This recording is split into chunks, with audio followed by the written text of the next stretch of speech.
Well, there goes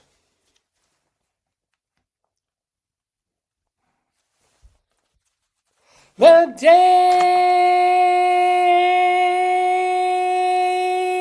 Daverhood. Good morning, everybody, and welcome on this snowy Saturday morning, January 17th, 2026, to the 1016th edition of the Dave's Gone By Facebookio, Podcastio, Programmio. Can't do anything with my hair of the stream.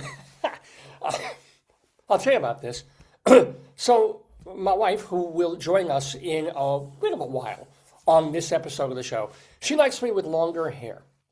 When she first met me, which is now like 28 to 30 years ago, I still had hair. Amazingly enough, I still had nice hair. It was a little unruly, but it was. She thinks it was curly. I think it was more sort of wavy, between wavy and depending on the weather. It was wavy or curly, and so she likes me to, she remembers me then. I had a beard, I had this, and little by little, or actually quick by quick, with Jewish male pattern baldness, I was already like this by my early 40s. Oh well. But, she remembers that, and she prefers it, even though sometimes I look pretty good and tight with a nice, clean, short haircut. She digs the longer hair, so I'm fine. She was, like, not upset, but she didn't like it when I cut my hair last time, which was in November, just after we gotten back from Boston. And she was like, don't touch it, it's bald here, because I cut my hair myself. There's no point in my paying $20 for, or maybe there is, to some barber to cut the 8 hairs left on my head and make them look nice for 3 days. It's sort of like, I get the scissors, I do it myself, and I make it short enough, I look pretty tight. But she's like, no, you cut too much here, and you do the back yourself, and the back goes like this. It's like up over here and down here and up over here. Just let your hair grow. I like the hair. Let it grow. So I do, right? So the hair that you're looking at or trying to see on my head right now is about 2 months full growth of I don't trim, I don't nothing. I've just let it completely grow out to fill in the baldy spots where it cut badly, to hopefully do something good in the back. To me, it's messy and mulletish in the back and this and all over and right. I told my wife yesterday, as a matter of fact, that we used to make fun of our elementary school, what do they call it? The principal of our elementary school, Mr. Abramowitz, who I can talk about now. He's long gone. And he was a good, decent guy. but Mr. Abramowitz looked like an owl. And one of the things that made him look like an owl was he was an older, bald Jewish man. And, by the way, I say older, he was probably younger than I am now when he was principal of the school. But he was white-haired. And the thing was, his egg crown bald on top, with the pattern baldness, that he had the sprigs of hair growing this way, right? And so it's with his eyes, and he looked like an owl. And we always looked at the hair like, why don't you just do something about the hair? Now that I'm at his age, I understand it's like he doesn't want to lose the little hair he has. It makes him feel like he's not completely bald, right? Oh, look, I've got hair. I'm not bald at all, right?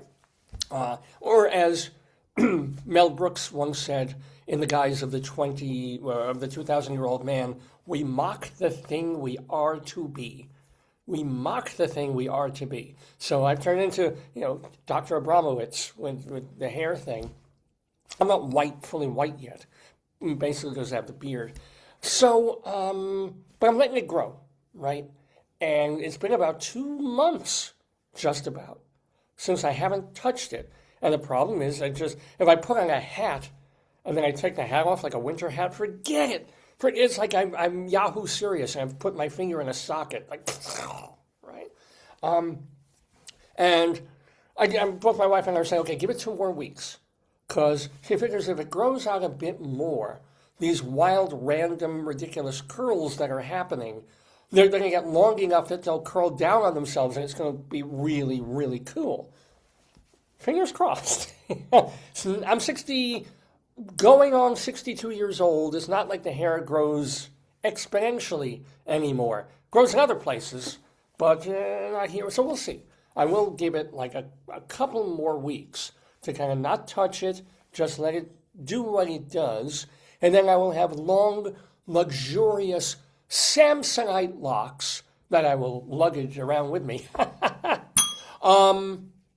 So then we are, but we are now still in the midst of that between period when I look very cool, and tight, maroonish with short hair versus looking really cool with, good kind of fluffy long hair to the middle part where I look ridiculous. We've got that whole circus clown egg owl thing going on. It's not terrible. And my wife's like, comb it forward, I can't comb it forward. It's like, it won't stay. And now it looks like it's staying down. Well, that's not bad. I'm using the camera as a mirror. That's a wonderful thing about podcasting. Anywho, that's my beginning intro for this episode of the Dave's Gone By Show, our 1016. And the other joke of the day is that, and I've talked about this so many times, but for newbies who are watching, the weather. Because I always tell you that when I started doing the show and we moved to where we live in northern Maryland about 3.5 years ago in the late summer. And what would happen was I would get on the air on Saturday mornings live, as I'm doing now, and the weather would be grim, gray, rainy. I mean, it's, as the Counting Crows say, raining in Baltimore. It would be this grim, rainy day, or cold, or blah, and the whole rest of the week would be lovely, or hot, or warmer, really sunny out. But every time I would get on camera on Saturday mornings, I would look out this window in my wife's home office here, and it would be like, folks, no one believes me when I tell them that the weather's been really, really great here in northern Baltimore, northern Maryland. No one believes me, because every time I get, week after week after week, and you look out the window, it's like, oh, God. Well, here it is, more than 3.5 years later, and I look out the window, and it's a rainy, snowy day all along the East Coast, by the way. We're just getting part of the blast. But it was so cold a day or two ago. Man, not used to that kind of cold weather in a long time. Because when we lived in Colorado, it was dry, as anyone from Colorado would know.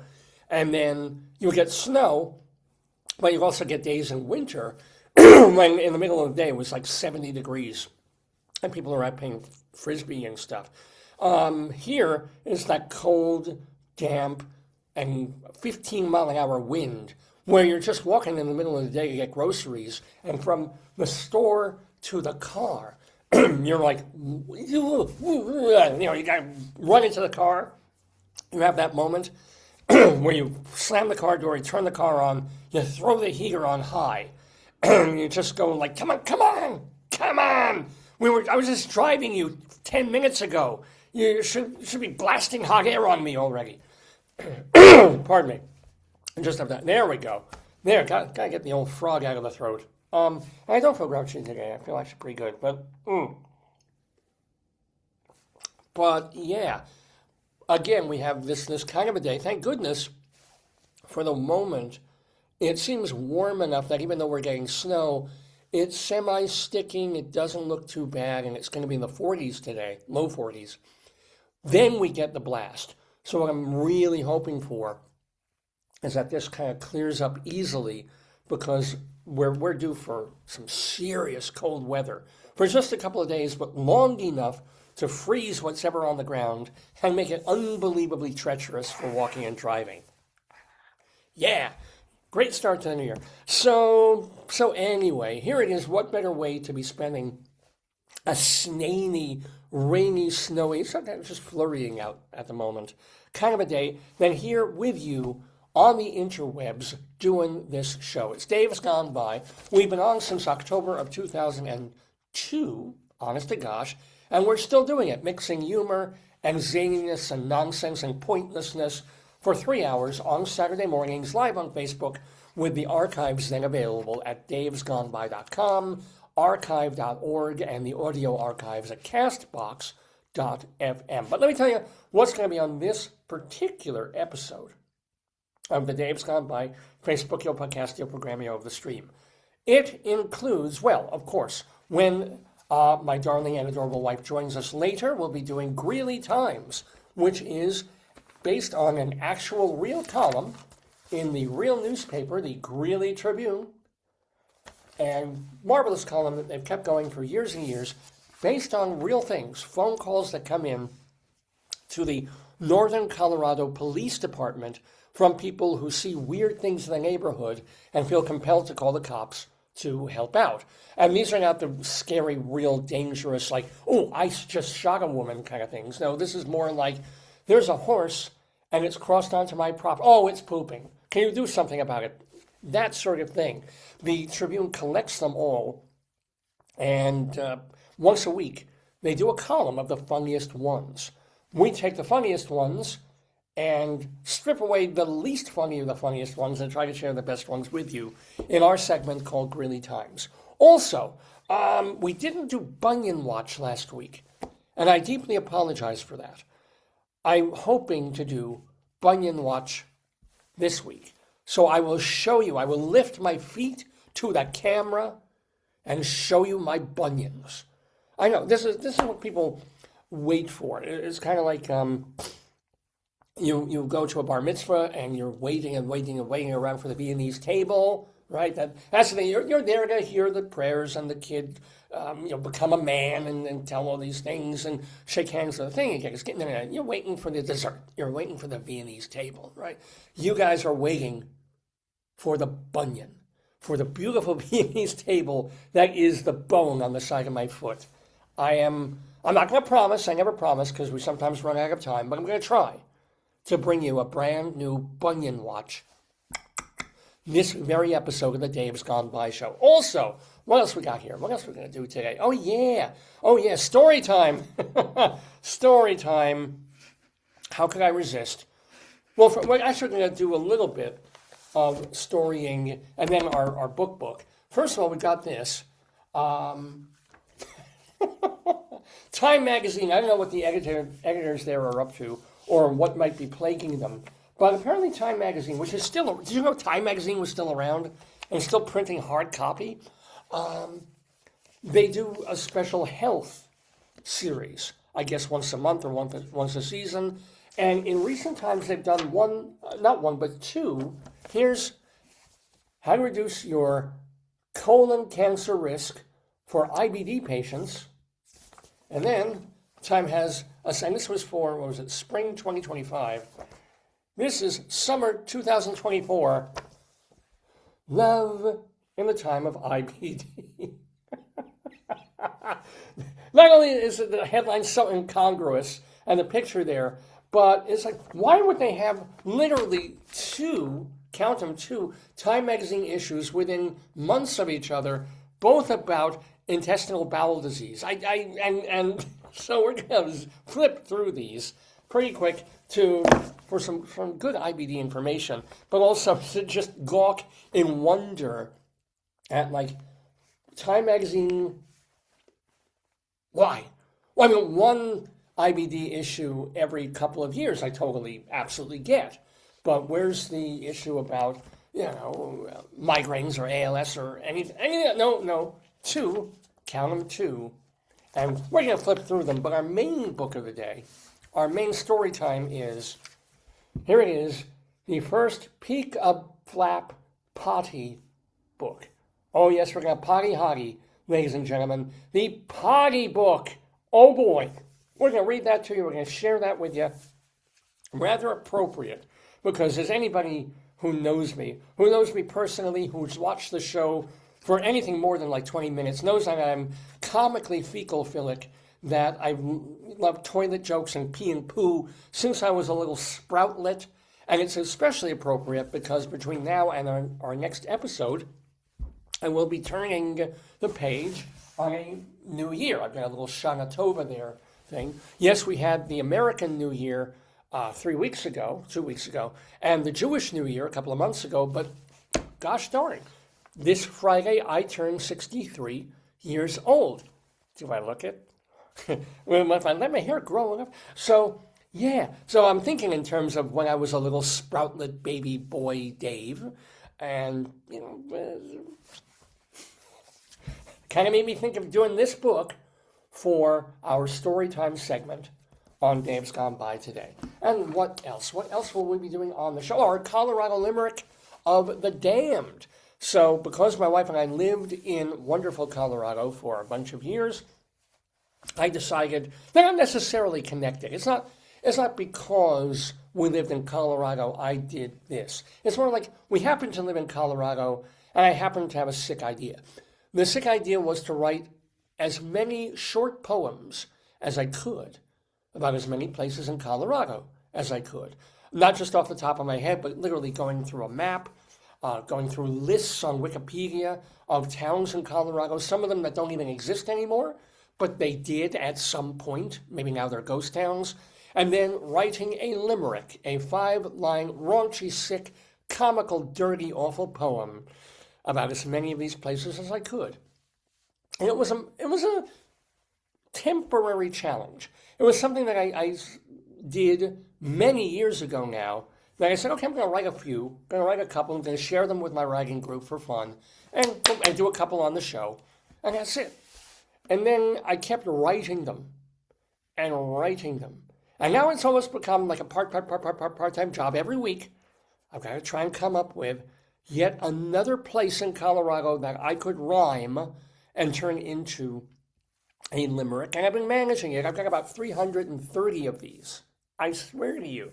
It is getting to the point where I'm thinking back in the old days, okay, I get 365 of them, and I approach a publisher and say, wouldn't it be great to have a calendar where I do one poem of these a day along with a photo of the actual town I'm talking about? And then I think, great idea, and incredibly financially ruinous, because how do you get a photographer in every one of those 365 places? Many of them are ghost towns, and then do you do color, do you black and white? The calendar would be amazing. It'd be like $600 for a consumer to buy one, not to mention all the work involved. But it's a thought.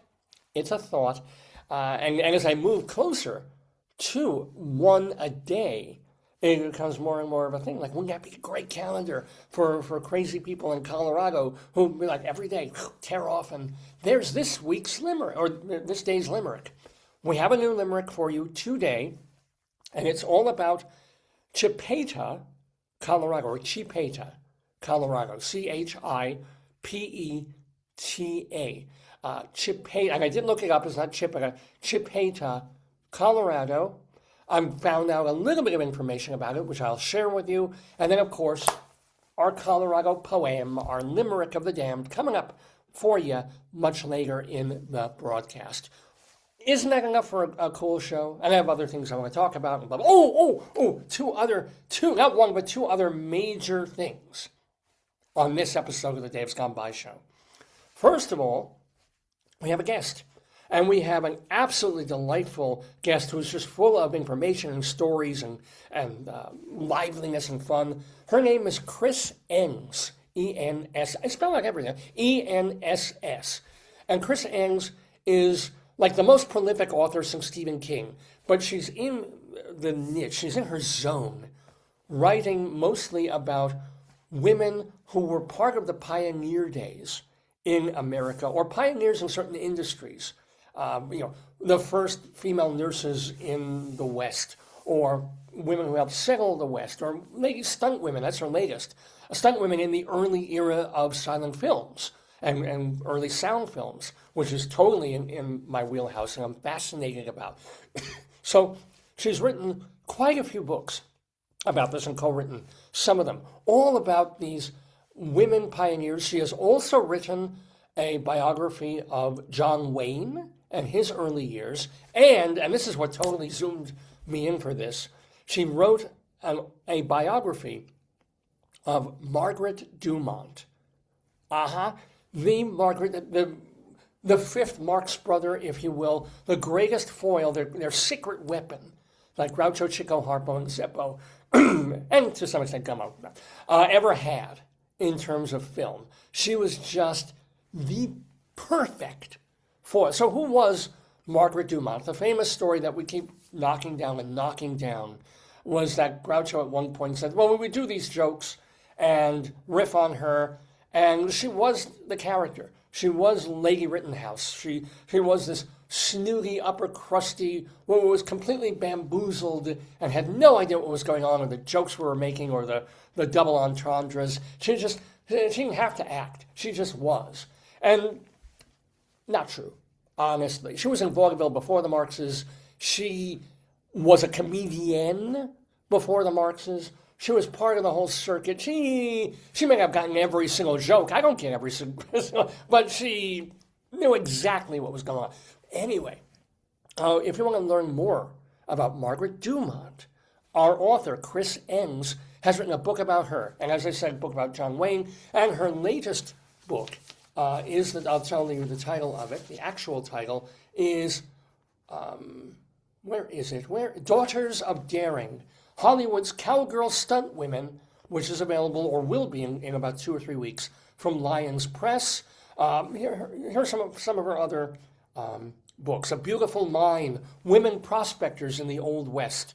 An Open Secret, the story of Deadwood's most notorious bordellos. Grab that one. Buffalo Gals, the Women in the Wild West shows. The first female physicians of the frontier, called The Doctor Was a Woman. Remember that? I think it was All in the Family. First time most of us heard that one. It wasn't his son. What? No, because... and then Life and Times of Margaret Dumont. I mean, yes. Chris Enss will be in the Daverhood later on this episode of the show, or actually pretty soon. We're gonna run that interview as soon as I stop yapping. Talking with the one, the only, the Jewish Rabbi Sol Solomon, because Rabbi Sol loves women, enjoys bordellos, and is a big Marx Brothers fan. So he will be doing the honors of chatting with Chris Enss on this episode of Dave's Gone By, which we are, by the way, dubbing Split Ends. Because Enss is her. Okay, and gotta love the and here. And we have a brand new song. Rabbi Sol was kind enough to help me with a new song for the Daverhood. And what made me want to... Well, I'll do the preamble, or maybe I'll do more of the background on this when we play the song later in the show. But the song is called The New Tzuris, or in English, The New Troubles. Tzuris is in Yiddish for troubles. Oh, yeah, I've got such Tzuris, I've got such troubles. So there was a song in the 1940s, like 1947, 48, from these two guys named the Barton Brothers. Joe and Paul. Well, they created characters named Joe and Paul. I don't think that was their real name, but Barton Brothers were on WEVD radio in New York, and EVD was like this oasis, this blessing for immigrant and first-gen Jewish families. They still spoke Yiddish from the old country, or German, and they're learning English. EVD was the place that they could go to hear Hamish content in English and Yiddish. They could hear Hebrew pop, even though EVD started even before, I think, Israel came around. Bits of Russian. It was a way to have a bit of the old country and their religion right in their house on this box 24/7. Just by tuning into WEVD, hearing everything from a Jewish perspective, the Yiddish language, Yiddish lessons, the Sunday Simcha with Art Raymond, or the Daily Simcha with Art Raymond. And it was just this place that collectively allowed these folks to, in this new country, when they had to spend all day haggling with people in the supermarket, when they could barely even speak the language, when they had to deal with repairmen, when they had to go off and work and do things, they could come home and then be like, landsmen, people who understand us, who are us. This is our group. This is our collective, if you will. And so among the broadcasters on WEVD were these two guys, the Barton brothers. And they were sort of the Bob and Ray of Yiddish radio. And they came up with a couple of novelty songs, one of which was called Tzuris, Troubles. And it was this comedy novelty thing with a chorus of Tzuris, trouble every day. And in between was kind of spoken dialogue about this poor Schlemazel. We all know Schlemiel and Schlemazel, not just from Laverne and Shirley, but, a Schlemiel is somebody who is a waiter who spills the soup. The Schlemazel is the guy who gets the soup spilled on him. So it's this Schlemazel telling his friend, this bad thing happened to me and that bad thing happened to me. And the friend is like, well, it could be worse. And the guy says, no, it was worse because that punchline, and then into the chorus. So I don't know why that song was in my head this week, except for the fact that for the past year or so, it has been Tzuris everywhere, personally and professionally, or personally and in the world and profession. So Tzuris trouble every day. And I thought it's time for the new Tzuris, right? 60 years, no, what am I saying?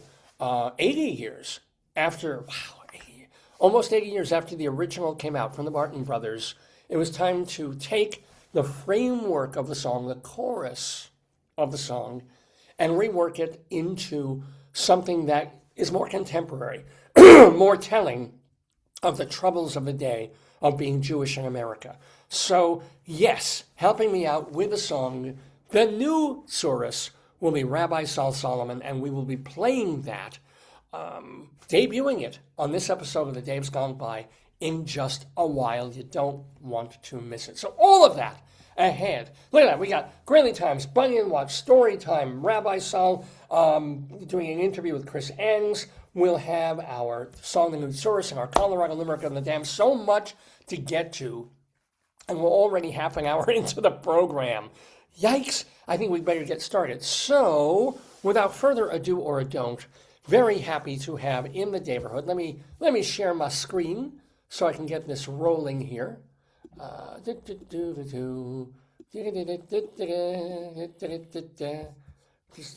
Where's my share screen thing? I gotta put this up here.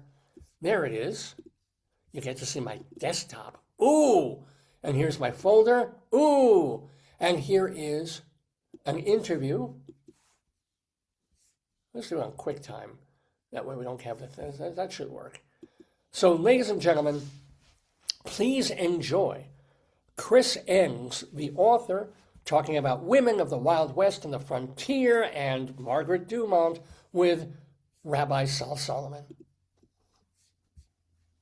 Oh, shalom, my friends. Shalom, my enemies. This is your old pal, Rabbi Sol Solomon, founder and spiritual leader of Temple Sons of Bitches in Great Neck, New York. And oh boy, this person that we have in front of us may be the most prolific author that we have ever had on this program, because she has, I would say, it's a mission. And the mission is to tell the stories of women back in the old days, in the Old West, in old Hollywood, and how they got by and how they thrived and all the amazing things they did. Let me give you some examples of the book that Chris Enss, this lady we're seeing right here, has written. Those include Daughters of Daring, Hollywood's Cowgirl Stunt Women, which is a brand new book, is available from Lions Press, plus Beautiful Mind, Women Prospectors of the Old West. This is the cover to that book right there behind me. An Open Secret, Story of Deadwood's Most Notorious Bordellos. I'm reading that one with Marque. The Buffalo Gals, about women in Buffalo Bill's Wild West show.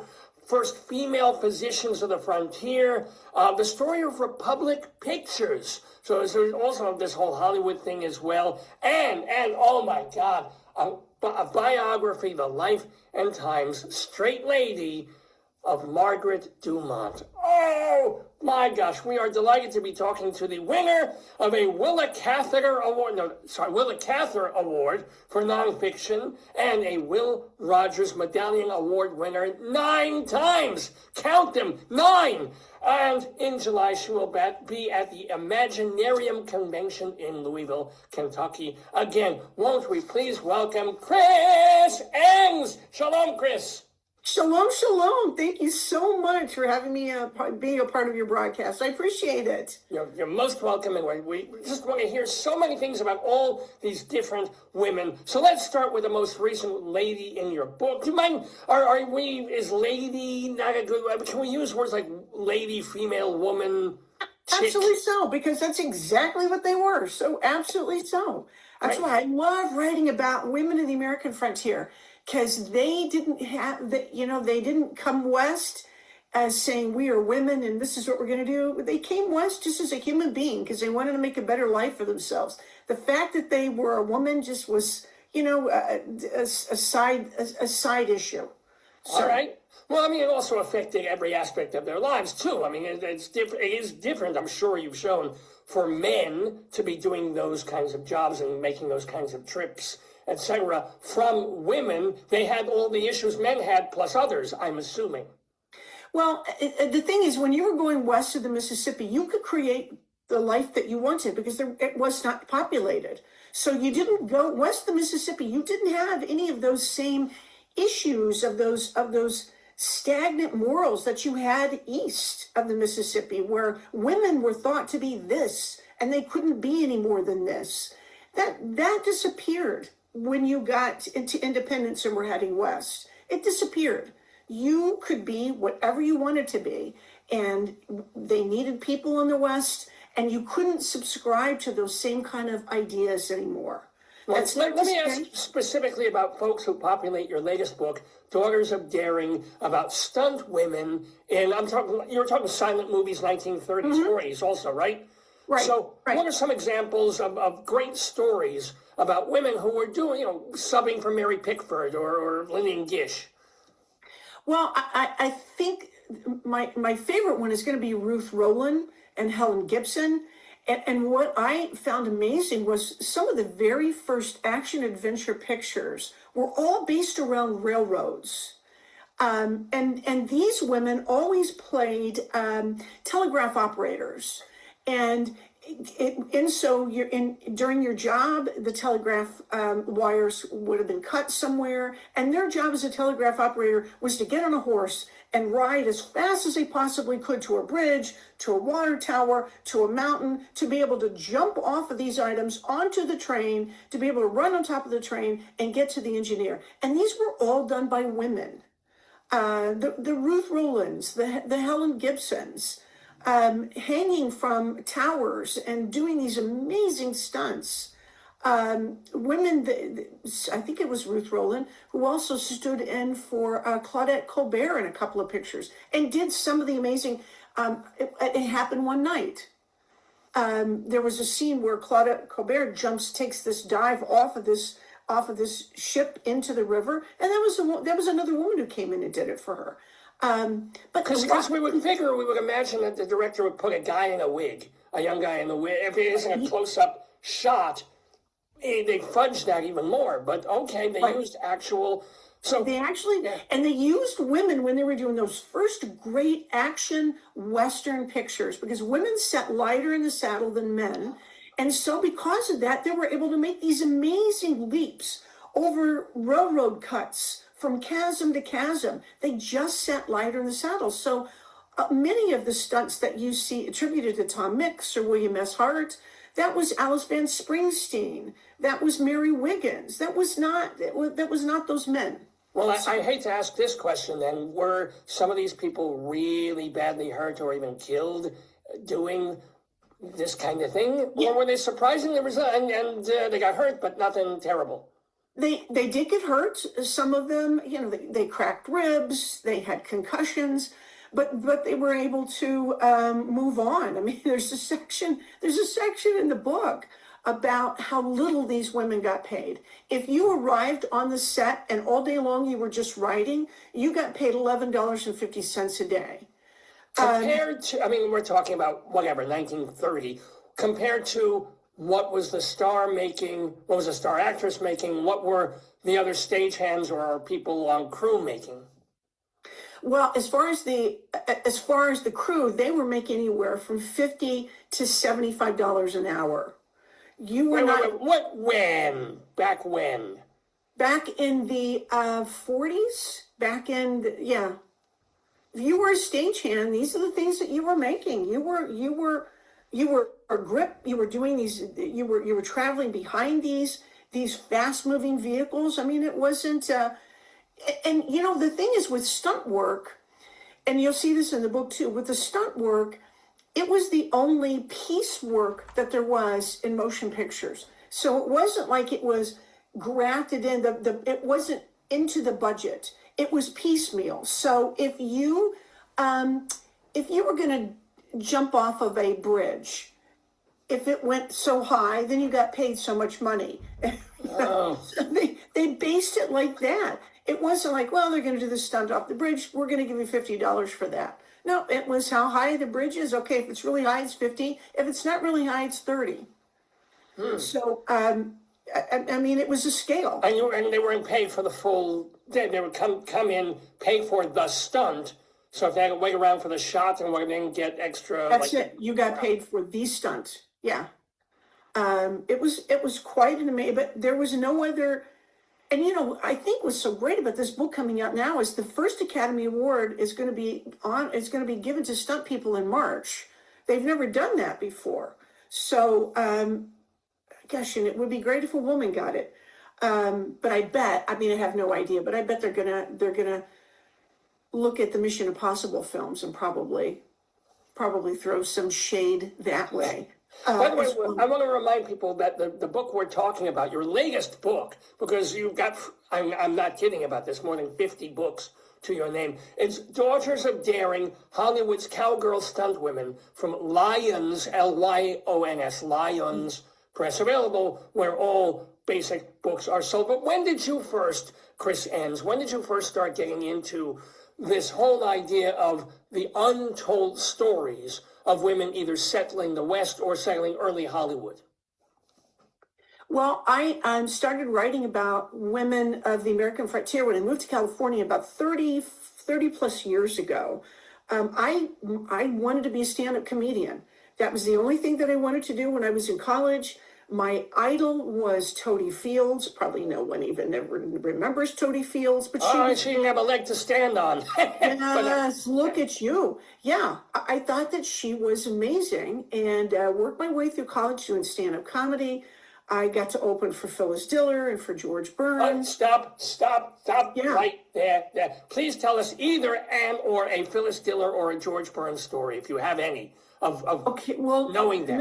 Mr. Burns was wonderful. I would go in and I would talk to him in the mornings, and he would, or the afternoons. It wasn't like he got up at the crack of dawn. And I'd say, "How are you, Mr. Burns?" And he'd say, "Chris, I looked at the obituaries this morning and I wasn't there, so I can go on." Yeah. Classic. Right. What about Phyllis? Phyllis Diller just was always telling me, "Chris, never change your last name. Just keep it. It's an unusual last name, and you spelled it right. I mean, you pronounced it correctly. That's because right. I'm reading off of this baby. Yeah, but a lot of people don't. But she said I don't know what kind of name that is, but you need to keep that name. So she was wonderful. She was, just a lot of helpful. Although, if you think about it, with all due respect, you did not become a famous comedian. Maybe if you changed your name to, Chris Davenport or Davenportowitz, but so you have the Jewish crowd. In the end, I really wasn't, and I got to be on Showtime's Search for America's Funniest People, and I was down to I was one of the last 12. But in the end, I didn't really, you have to really like that lifestyle. I mean, you have to enjoy being up late, getting playing these gigs where, maybe you get on stage for 10 minutes at 12 o'clock at night or 1 o'clock in the morning. And I just ultimately, and I do nothing but clean material. Oh. And so you can't follow a guy doing 15 minutes of having sex with a puppy when you do clean material. You can't. And you know that the audience is rolling. You're like, oh, okay, and then there's me. Someone has to wipe the puppy and put it to bed afterwards, so maybe they could appreciate, but... Something. I mean, it was... it just wasn't. You gotta know what your gifting is. I mean, I loved doing it for a while. I loved traveling around doing it, but after a bit, I thought, is this really what I want to do with my life? And probably it's because I went to my high school reunion, and I had been doing comedy ever since I was in high school, and some of my classmates said to me, "So, Chris, what are you doing?" I said, "Well, I just did this Showtime Search for America's video," and they said, "Oh, so you're still doing comedy?" It was the worst thing. So you're still robbing banks. I just remember just the way they said it, and I thought, okay, well, I so have you got should say, to yeah, go you're up. still showing up at high school reunions, middle class, stupid and broke. Okay, great, good, Yeah, good. there you go. There you go. So, all right, but before I let the comedy thing go, because I do love me some comedy, do you mind sharing like what your favorite joke was that you used to, or a little bit was that you used to do, whether it was on Showtime or before then? Okay. One of the very first jobs that I got doing stand-up comedy was at a strip club. Now, so help me, I have no idea why they wanted a stand-up comic at a strip club, but I would follow these naked ladies who did this routine naked on tricycles, and the routine was, I know it's just And the bizarre. tricycles had no seat on them, so it should tell you something. It's just so bizarre. And they had these it was just a weird thing. Anyway, and then they did this whole song they did the routine to the song "My Boyfriend's Back." So, and then I would go on afterwards. And I would, but I really can't complain about it, because not a night went by that I didn't get a lot of laughs for those guys taking my own clothes off. So, it was an unusual setting, and you couldn't really stick with your own jokes, because now you're playing for a house full of drunks. Well, yeah, and also, could you do clean material? Maybe they wanted in between the dirty, they wanted clean, because men, after, they need a few minutes to chill, so maybe. These guys were incredibly drunk, so I would come out and I would do a little bit of my shtick, which was just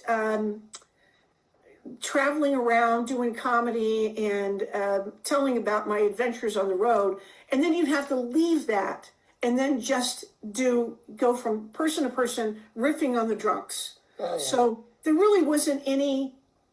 I mean, I did have material, and I did get to do some of my material, but you would have to put that aside, because now you're playing for drunks, and what they came for was to be able to hear you riff on other drunks. So that's what you do. It was like I was the big-haired Don Rickles. Okay, or Richard Belzer. That's something to that too. That's what I did. But I can understand why you gave the showbiz up. Right. I mean, that's not, because I thought it was going to be a lot like the Carson show. And I know, where people were wanting to hear what you wanted to say. And when you're out on the road doing comedy, a lot of times you're playing for people who are ordering drinks or eating or talking to one another.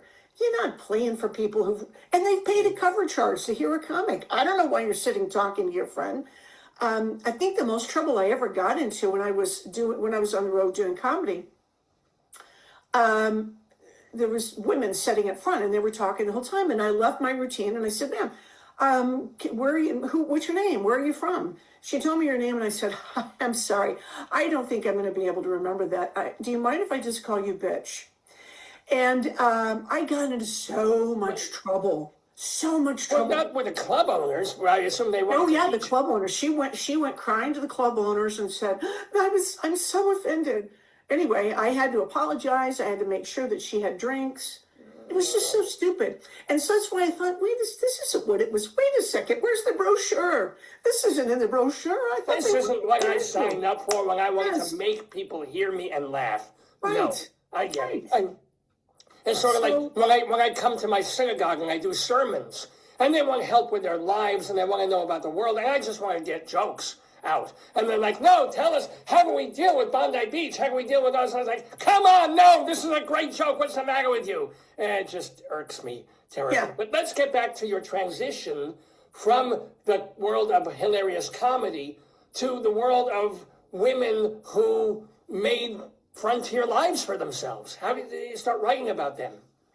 Well, I moved to Nevada County, California, and it's not a very big place. And when you move here, you've got to register to vote and then sign up for whatever you're going to do at the local radio station.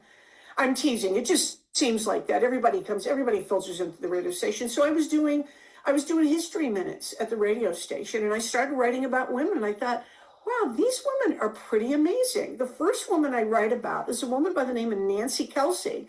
And she's the first white woman to cross over the Sierras, and she does so barefoot, carrying a 1-year-old baby on her hip. And she put the baby on her foot. It would have saved it would have been much softer. Yeah, just walk on the child. But she was the only woman with the Bidwell Bartleson wagon train party, and it took them 5 months to get from Independence to California. And that child was never sick a day. Wow. And it and I thought, this is amazing. They get lost at one point and they leave her in a little cave in the Sierras with the baby until they find their way, and then they come back and get her. And then over the course of days, weeks, how long did it was more than a week that she was in this cave with the child. And then the baby was delicious. That 7th day she got right in the heart of Donner Party. Well, the Donner Party didn't happen too far from that location anyway. And then they get all the way to Northern California, near the Oregon border, where they're going to settle with her husband. And they're not too terribly long. And their husband says, I want to go back to Texas. So they pack up everything and they go to Texas. And en route, one of their daughters is taken captive by Native Americans who were just really irritated that white people are there. And really? I never understood that. We were going to ennoble their race, and they just never glommed onto that fact. It's unfortunate. Yeah. But so they grabbed it. What did they do with the girl? The girl was missing for a while. They found her finally. She had been scalped, but she was alive. And so, wait. Yeah. Nancy, wear a hat? What do you mean she was scalped, but she was alive? Well, I guess there's a way, I know a whole lot about scalping, but I guess there's a way that you can do it where you've not cut into, it's sort of like you're lobotomizing somebody. You've cut off a portion of the brain. The little girl, of course, the child. Brain? Yeah, I thought it was just even the skull, and they leave the brain. What? No, they nicked whatever it was, and so the child was not right, and so Nancy had to take care of her. The child, of course, eventually dies. But I mean, that was life traveling west. That's if I tell you, I read about these Taylor Swift concerts, and they said there's all this scalping going on. They've got to stop this. This is horrible. I had no idea what was that kind of thing. You mean they're doing this at Taylor Swift concerts? I need to get out more. I spend way too much time writing. I had no idea. So was that your first book about this woman? It was called With Great Hope, Women of the California Gold Rush. And so I wrote about her and several other women who really made their mark during the gold rush time. And then that did very well. And so I started writing about mail order brides of the American frontier because I was fascinated with that subject. That men would, there weren't a lot of women in 1850 when the gold rush was in its peak.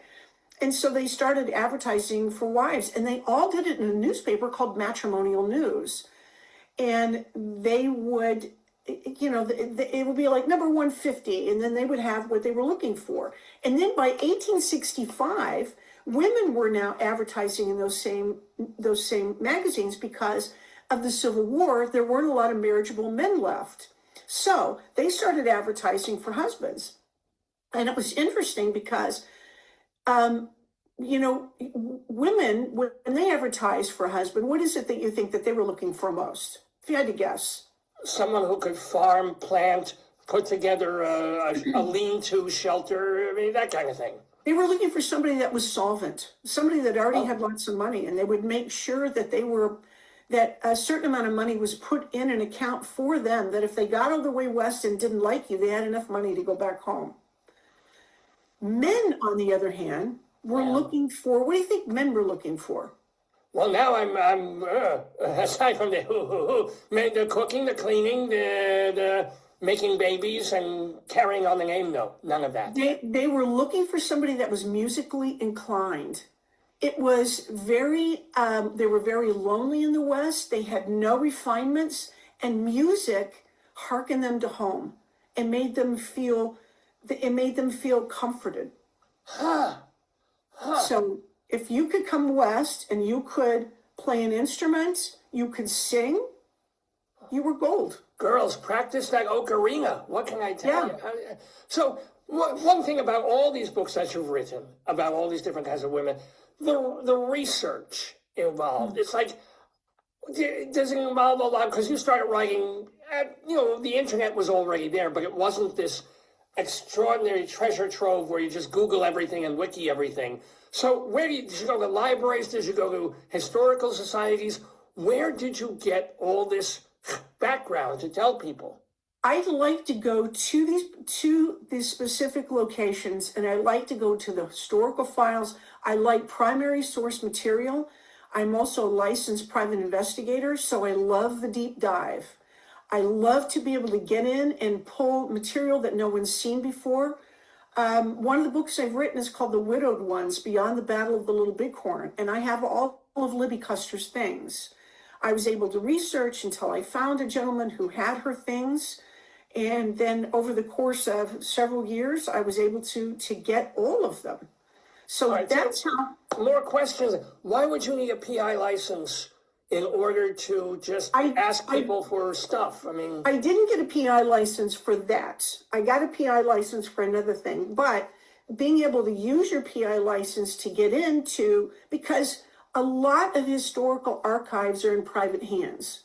If you watch the Antiques Roadshow, if you watch Pawn Stars, that's where a lot of this historical material is. And that's where you got to go. And when I'm writing about things in the American frontier, so much of history is found in the walls of some of these buildings because people didn't have anything to insulate with. And so they used paper, they used newspapers, they used letters, they used diaries, they used documents. You go into homes, you get their permission to be able to do a little pin mark with a little knife to go through and then pull these things out. And then you pay for the reconstruction of the wall or something. Well, you don't do that. I mean, you're not taking a bulldozer to it. You're just doing a little knife to reach in there and pull this stuff out. Oh my! Sometimes you don't find anything, but a lot of times you do. When I was doing research on the Donner Party, one of the locations I went to, they had a loose floorboard in their attic. And I said, can we just pull this up? And when we pulled it up, I found 150 vials of the Donner Party cabin. At one time, when people were coming west, the Donner Party was huge. It was that happened in 1846. So when the gold rush was going on in 1849, people knew of the Donner Party, and they would go buy the cabin and they would take pieces of it. And eventually someone said, let's just go ahead and dismantle it and let's use it to raise money to be able to build a monument here. So that's what they did. And so those 150 vials that I have, I wish I could grab a vial, like a medicine, like one of the beaker? Like just a little bitty jar that's got a tag on it that says $1.50. And it's a piece of the Donner cabin, and that's what they used to raise money to build the monument. So what is your prize, if not a physical possession that you got to keep, but when you were writing something, you went into a house, you talked to somebody, you talked to someone who knew the original this or that. What was like the holy grail for you? And when I die, I have no family, and people are going to go, well, this woman was insane. But here's one of the things that I got that I thought was amazing. I've written a lot about Dodge City. Kansas was just pivotal for the American West. And one of the stories I wrote about was Thunder Over the Prairie, and it's called Thunder Over the Prairie, and it's about the most intrepid posse out of Dodge City. That's and posse with an O, folks. Yes, I know she writes about women, but it's posse with an O, yes. And it was made up of Wyatt Earp and Doc Holliday and Charlie Bassett and Bill Tillman. And they were on the trail of the murder of a songstress by the name of Dora Hand. Dora Hand sang at a place called the Long Branch in Dodge City. Wyatt Earp, was in the Long Branch. I mean, it just, the who's who of the American West was in the Long Branch. Well, the Long Branch burned down, and the city gave me one of the burned bricks. So that's what I have. I have one of the burned bricks in my office. As a matter of fact, oh my God! Oh! Hang on. I've got it right here. I've got it right here. One of the burned bricks from the Long Branch, which I know people are like. That's what I'm saying. It's one of those wild. Yeah, well, it also sounds like you're talking about New Jersey. That's why it's a little confusing. But okay. Here's the burned brick from the Long Branch. And to know that you have to label all these things because you gotta, but I don't understand also, with all the respect, you mentioned something, you don't have a family. I thought you said you had a husband, you're married and all that. I have a husband. I don't have any children. I don't have anybody outside of that. So, I mean, I don't have any extended family. I have no parents, no siblings. So. And something that also might, I don't want to say confuse viewers and stuff, your husband is not the co-author of several of the books that you have written. You write a lot of your books with some Armenian person. Wow, look at you knowing the Armenian. That's right. It's Howard Kazanjian. Kazanjian, sorry, yes. Anything with an G-N is going to be Armenian. So how did you make us, the guy is a film producer. The guy happened to co-produce a couple of movies you might have heard of, one being Star Wars, the other being Raiders of the Lost Friggin' Ark. How did you intersect with him? And why aren't you writing screenplays instead of books then? Well, he's such a wonderful guy. I wrote a screenplay called Die Laughing about a stand-up comedian who's mistaken for a mafia hitwoman. And it was entered into the Nickel Fellowship of the Academy of Motion Picture Arts, and it won, and he was one of the judges. And he wanted to know, he contacted me and he said, listen, I'm really good friends with Dale Evans, and we would like to do a biography of Roy Rogers and Dale Evans. How do you feel about writing this with me? And so that was it. He and I teamed up, and we wrote 2 books on Roy Rogers and Dale Evans, a pictorial called Happy Trails, and then the biography, The Cowboy and the Senorita. So so many different avenues to talk about. What is something that we would not expect or think about, or something funny or surprising or terrible about Roy and or Dale? I think if people knew, first of all, Dale was married before she married Roy, and she had a son by the name of Tom Fox. And Tom was a teenager when she married Roy. And Roy had, he was married to a woman by the name of Arlene. This is just how wonderful he was. Arlene, they adopted a little girl named Cheryl. Then Arlene found out that she was going to have a baby named Luann. So she has Luann. And then they have a son named Dusty, and or Roy Rogers Jr. And then when Dusty is born, and Roy was at the hospital with Arlene for days and days and days while, waiting for this blessed event. And, he's exhausted afterwards. And everybody says, listen, the baby's born, just go home. Just go home. When he gets home, he gets a call from the hospital that said, you need to come back. A blood clot is broken loose and Arlene has died. And those particular days, it didn't get women up and walking around afterwards. And so Arlene dies, and Roy is left with this little baby. And when he gets to the hospital, I mean, he's so indebted to his fans that when he gets out of the car, and of course his fans recognize him, these little kids are saying, can we get your autograph? Can we get your autograph? And he's signing autographs, crying, saying, happy trails, happy trails. Just a dear person, and a lot of people don't know that Dale Evans wrote Happy Trails. No, I had no idea. Yeah, Dale Evans wrote a great deal of the songs that they did. Yeah. And actually, that was such a lovely story. I'm not even going to make any sex with trigger jokes, as most comedians would if they were at the clubs where you were appearing and starting to do. And that was something too, because Trigger was already a star in and of himself. He wasn't named Trigger until Roy bought him. he was known as Golden Cloud, and he was the horse that Olivia de Havilland rode in The Adventures of Robin Hood. Whoa. And he was one of those amazing horses that was really, really smart. They didn't really treat horses very well when they're doing those early films. And they would do something called the Flying W to some of these horses. And that's when they're riding along and they want to make it look like the horse has been shot out from underneath the rider. And they would string up a cord. So when the horse is riding, the horse would fall over this cord and oftentimes break a leg or whatever. But Trigger, or Golden Cloud, refused to do that.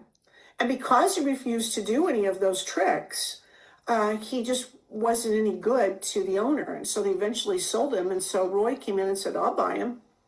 So, but when Roy was doing all those cowboy movies, how did they fake when the horse was shot or hurt, or they never had a scene like that? They never had a scene like that. Yeah, Trigger never did take any falls like that. No. Wow. So many. We also, by the way, we're talking to Chris Enss, and we are going to remind people how to spell that. E-N-S-S. Was that shortened to Ellis Island or something? I mean, where does that... I really don't know. I think so. I mean, it's German, which means help, there's a hog in my kitchen. So it could have been, who knows what it was. You know what it is? The means justify the ends. Damn it. Look at that. There's a good... And once in a while when I tell people when they want to know, how do you spell your name? I love it too when people say, when I say, okay, it's E-N-S-S, and they say, are you sure? Am I sure? Yes, I'm sure. Pretty sure of your own name, yeah. Yeah, that's it. She is the author of Daughters of Daring Hollywood's Cowgirl Stunt Women, which you can get from Lions Press and everywhere, Amazon, all the different places books are sold. It doesn't come out until February 3rd. Oops, sorry. It's all right. It's okay. Pre-order. Yeah, where can they do this? Do you have a website you have a great website. They can go on my website, which is chrisenss.com. They can get it, pre-order it from Amazon. They can pre-order it from Barnes & Noble. Go to your local bookstores. Support your local bookstores. Go in. Say, can I have this book? The bookstores, you've written so many books that no bookstore has room for them. They can get that book. They can get The Doctor is a Woman about the physicians. They need a whole room for Chris Enss's. By the way, I'm sorry for mispronouncing. I guess it's Enss rather than Enns. No, you said it right. It's fine. Okay, cool. We need to ask. So many other women that you've written about, but we've got to. Are you the only person who's ever done a full biography of Margaret Dumont, beloved Marx Brothers? I don't want to say foil, Marx Brothers co-conspirator, if you will. Well, she was known as the fifth Marx brother, and yes, this is the only book out there about Margaret Dumont. So come on, tell us something wonderful where you'll know any Margaret Dumont story. Okay, well, first of all, Margaret Dumont and the Marx Brothers would go on the road and they would test the material that they were going to do prior to it being on film. And that was something Irving Thalberg insisted that they do. And so when they were in Chicago rehearsing A Day at the Races, Margaret took a lot of abuse from the boys, but she loved them. But they're on stage doing A Day at the Races, and there's a great scene of The Day of the Races, because remember she plays a spinster she plays a widow who's checked into the sanitarium, and she's a hypochondriac, and Groucho plays Dr. Hacketapus. Yeah. Or Hacketapus, I like it, Checo says it like that, Dr. Hacketapus. And he treats Margaret Dumont's character. Now, he's a veterinarian, for crying out loud, which just makes it, that much more funny. But anyway, when they are... He actually treated Golden Cloud when she had a little snort problem. Yeah. There you go. But when they workshopped everything that they did, and people would come and see their shows when they were workshopping it. Now, it was only really supposed to be an hour and a half show. But it would sometimes go over 2 hours, it would go over 3 hours. Margaret was known as the True North because she always knew what the lines were, no matter how far off they would go, because if they started getting laughs, it was hard for them to get back on track, but Margaret knew.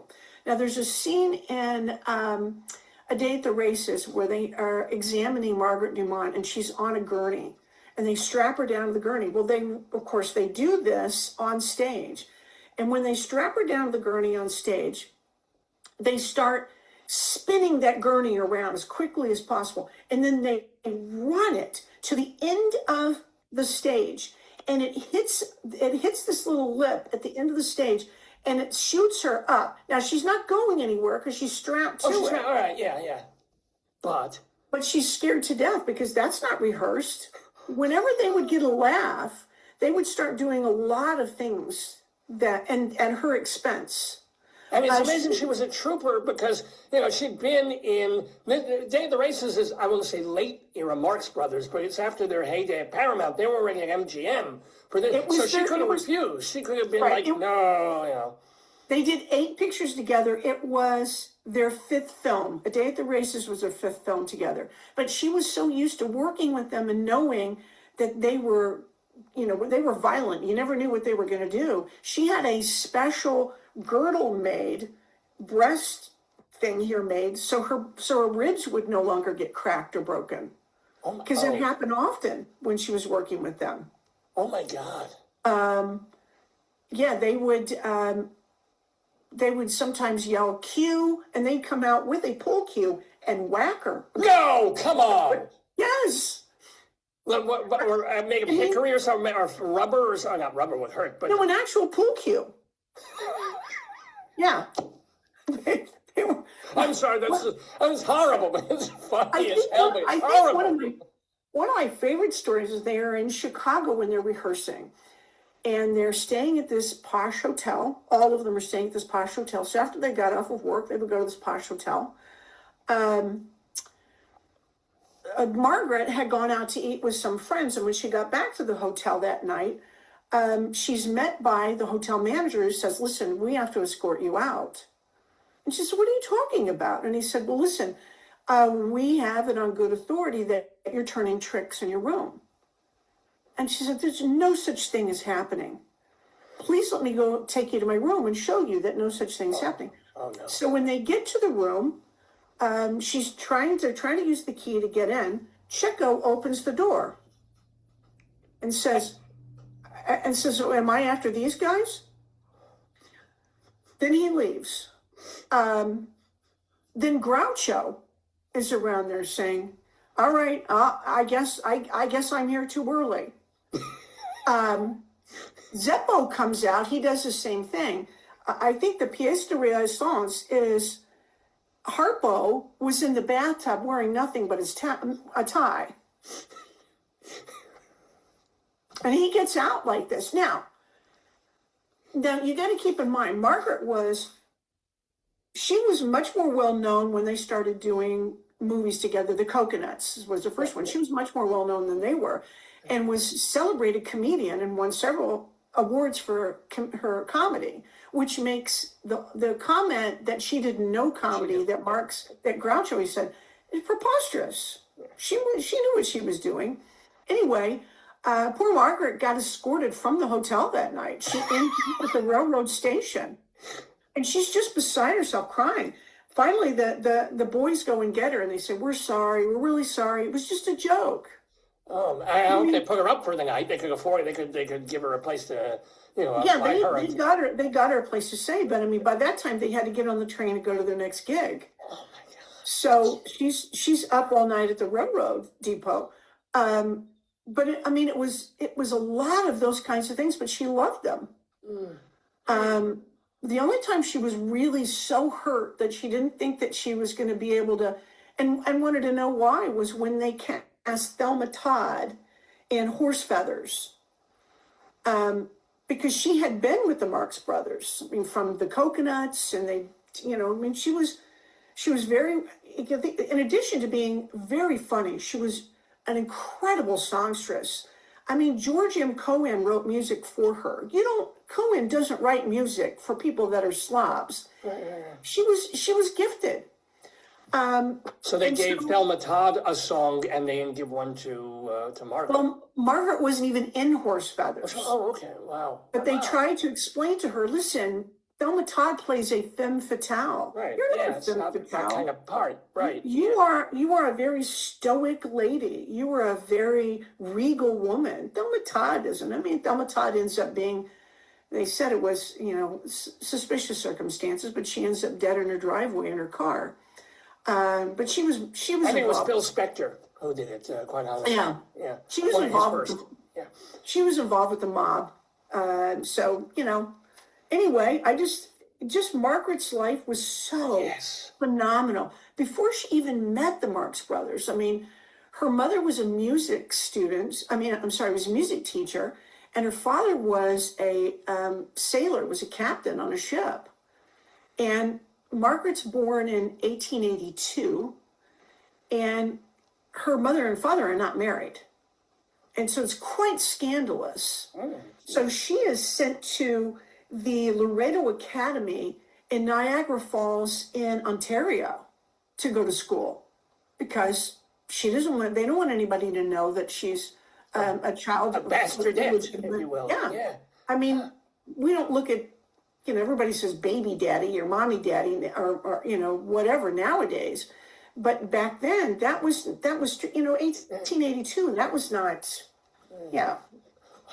So I do have to, all these wonderful things about Margaret Dumont. We want to remind people that Chris Enss has written a bunch of other books and co-written books, including, I get a lot of these, but you also have a book that you wrote about the early life of John Wayne. Were you confused because his name was Marion and you thought you were going to write about another woman? Or how did that come about? And tell us something we don't know about John Wayne, the Duke. I think what I learned about John Wayne that was pretty fascinating was he was not well treated by his mother. His mother was not kind to him at all. He was initially born Michael, and when his little brother was born, his mother changed his name. She wanted the other son. She wanted the second son to have that name, so she changed his name to Marion, and gave the other name to his brother. She wasn't kind to him at all. She wasn't kind to John's father, and John was very close to his father. And so when you recognize how horrible his mother was to him, that was something that broke my heart when I'm doing it. I had no idea that he had that kind of upbringing where she was just so awful to him. And he tried desperately until she passed away, to really, win over her approval, and it just never did happen.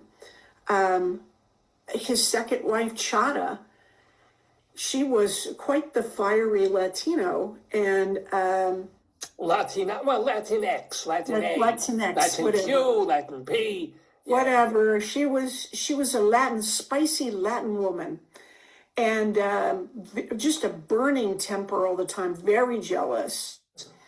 And John Wayne was good friends with Gail Russell. Gail Russell was a stunning actress who did Angel and the Bad Man. And just an incredible actress, very gifted, but an amazing alcoholic. Her story in and of itself, I write about her in Republic Pictures' book. Just because she was incredibly shy, she tried to get over it with alcohol. And it just, she ended up unemployed a lot of times and just doing things that you shouldn't have done. But Wayne took pity on her and recognized what the pitiful creature she was. But Chada always saw it as something else. She always said, well, you're doing this with her, and he never was. And so oftentimes the police were called over to Chada and Wayne's home for domestic violence, but it was her that was smacking around on Wayne, not the other way around. God, wow. He would never have lifted a finger to her. And that's why you can't write about John Wayne and not recognize what an amazing human being he was, and how generous he was with everybody. He just was a kind person. There wasn't anything he wouldn't do for someone. And I think he was conditioned to take abuse from John Ford because he had taken a great deal of abuse from his own mother. And then you got the wife came after, I guess, John Ford. Right. Not, yeah. And the thing about Wayne, too, that people don't know is that he was a gifted prop manager before he was ever on screen. He was credited with a number of films being a prop manager, which is how he caught the eye to begin with to John Ford. Wayne was so good he could anticipate what was needed by a director before they even asked. That is good. And people don't recognize it. He had a background in that.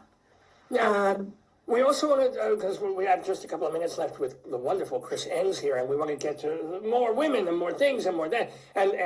But the question is, if you go on your website, chrisenss.com, it shows all the books you've written and be able to get them and read them and stuff. But there's also a list just as long of books that you're working on and have in the pipeline. Am I wrong about how many books are you working on at any given time, and where do you find the time? Well, I haven't slept since 72, so that helps. Yeah. I'm working on usually 2 books at a time. Okay. If not more. I'm usually working on 2 books at a time. I just am hot wired that way. I don't know why. I do sleep, but I'm not a good sleeper. And so I just get up and I write. So how many hours a day average, or over the course of a week, do you think you spend writing? And I can include research and thinking and revising and writing, but yeah. I get up, I get to my office probably around 8:30, and I'm still working about 9 o'clock at night, every day. Every night. This is how you write. How many books a year? 4 or 5 books a year? You do 2 a year, Oh, 2.5 a year. That's still. Yeah. That's beating the hell Stephen King. So what are the 2 books that you are, if you don't mind talking about them? Some writers are like, no, until it's finished. But if you want to say, what are you working on now?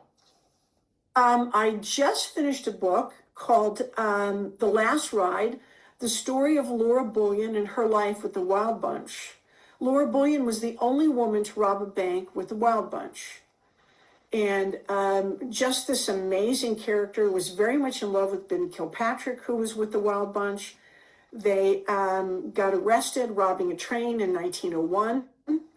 And she spent 5 years 3 years in federal prison. She got time off for good behavior. Did they nickname her jail cell the Bouillon Cube? I'm sorry. They should have. If only, my friend. You can steal that. I will. Anyway, she just was another sad character, but women made great strides in a great many things in the American West. Crime. Including crime. Yeah. So that's Bouillon. What's your other book that you're... The other book that I am working on is called West Went the Word, and it's about women evangelists who took the word of God beyond the Mississippi. Sometimes it worked out for them, a lot of times it didn't, because they weren't satisfied with just being able to preach the gospel to Native Americans. They wanted to change them, change their manner of dress. Narcissa Whitman in the Pacific Northwest wouldn't even allow them to go into the church that she and her husband built because she said they were dirty. They had to build their own church, which those kind of behaviors and a number of other things that she did led to her murder. Oh, so wow, okay.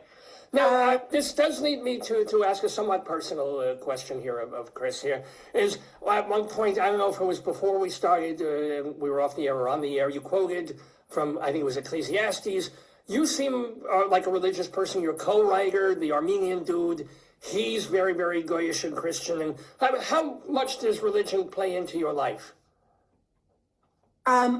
It's everything. I don't know that I would be able to get by without my relationship with the Lord. I am convicted all the time that I don't behave the way that I do. I feel a lot like Peter, and I'm so glad that there was the Apostle Peter, because he opened his mouth long enough to insert another foot, just to change feet, because that's pretty much how I am. But if it wasn't for my Heavenly Father, I don't know how I would have made it. He has been with me constantly. And I was talking with you about 1 Corinthians 6. Oh, Corinthians, sorry. Yeah. And how, it talks about your body being the temple, the Holy Spirit living within you, and how now that the Holy Spirit is within you, your body is the temple. And it's not necessarily having to do with sexual indiscretion, although that's what 1 Corinthians 6 is about. I'm not that familiar with the New Testament. I have to, let's be. Well, and clear. let me tell you something. I love the Old Testament too. I don't know how you can read.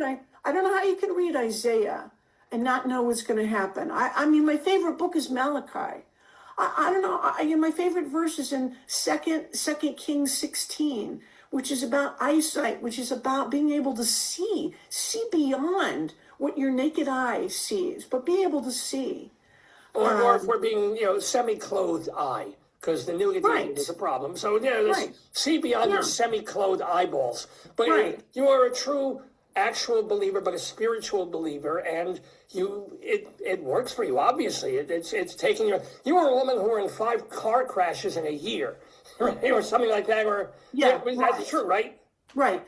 That's exactly right. I mean, when I was in college, God's always been with me with the writing thing too. Even before that, I had a very difficult time, but he's seen me through a great deal. And I want my actions to mirror the fact that I know that the Lord is my Savior. I want that. And I feel terrible when I misrepresent. And I know that we're human and we're not going to be walking on water. I know that. But when I do things on purpose, I think, what are you doing? What are you doing? You know better than that.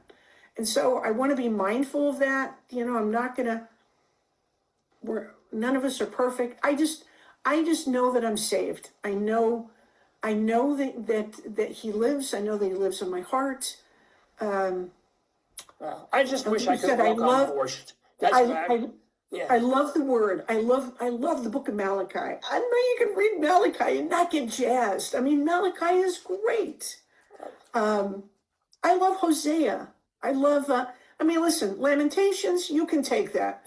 I take Lamentations all the time. All I do is lament, ladies and gentlemen. No one wants that, for crying out loud, but I do not lament that we have been able to chat here with Chris Enss. I'm going to spell her name one more time because it's she's so proud of me for doing that. ENSS, and it's chrisenss.com for a really wonderful website. There's great pictures of you. There's great pictures of your book titles and also period photos. Not you having your period, but period that you're writing about in the Old West and the frontier. It really doesn't bring in the viewers. I find, you don't get a lot of clicks for that. Yeah. But, I want to tell you, if people go on my site now, there's an opportunity for you to enter to win a free copy of Daughters of Daring.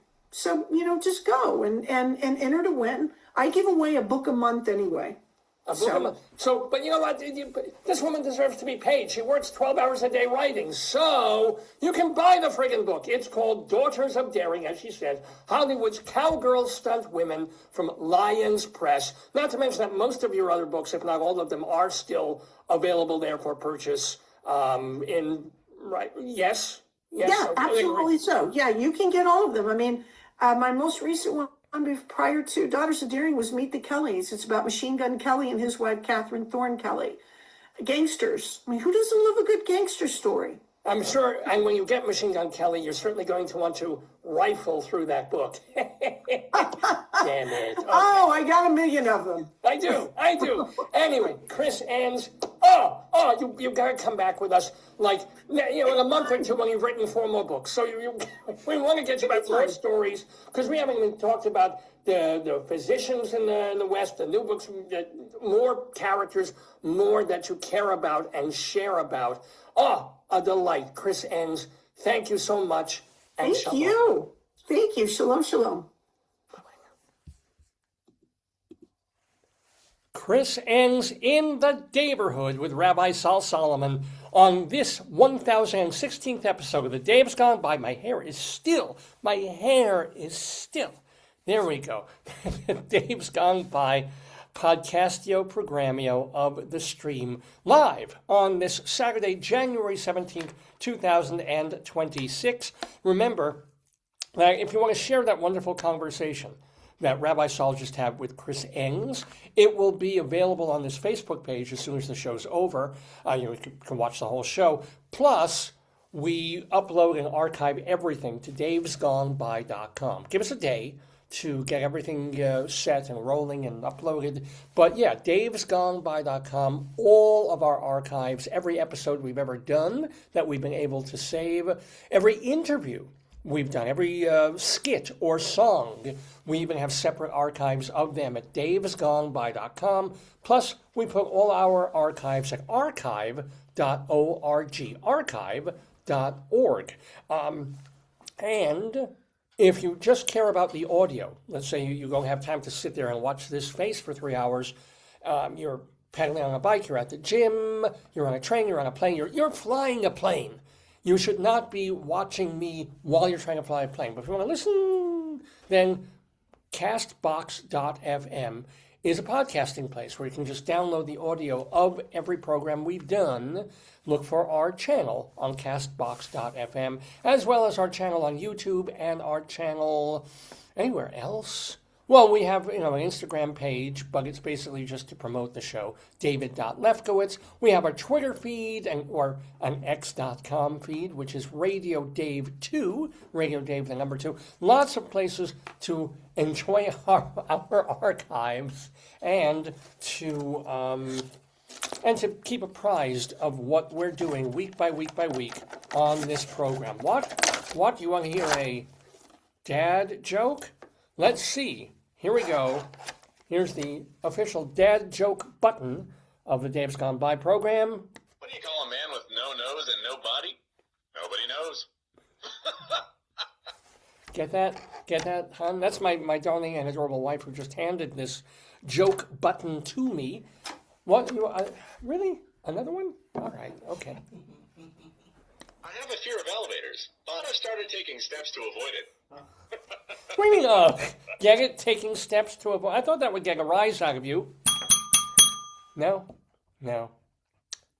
Anywho, so much still left to do on this episode of the Dave's Gone. Tell Marie about her comment. Oh, thank you to our great friend of the Daverhood, Marie Kilker out there in Florida. She is, by the way, a theater critic.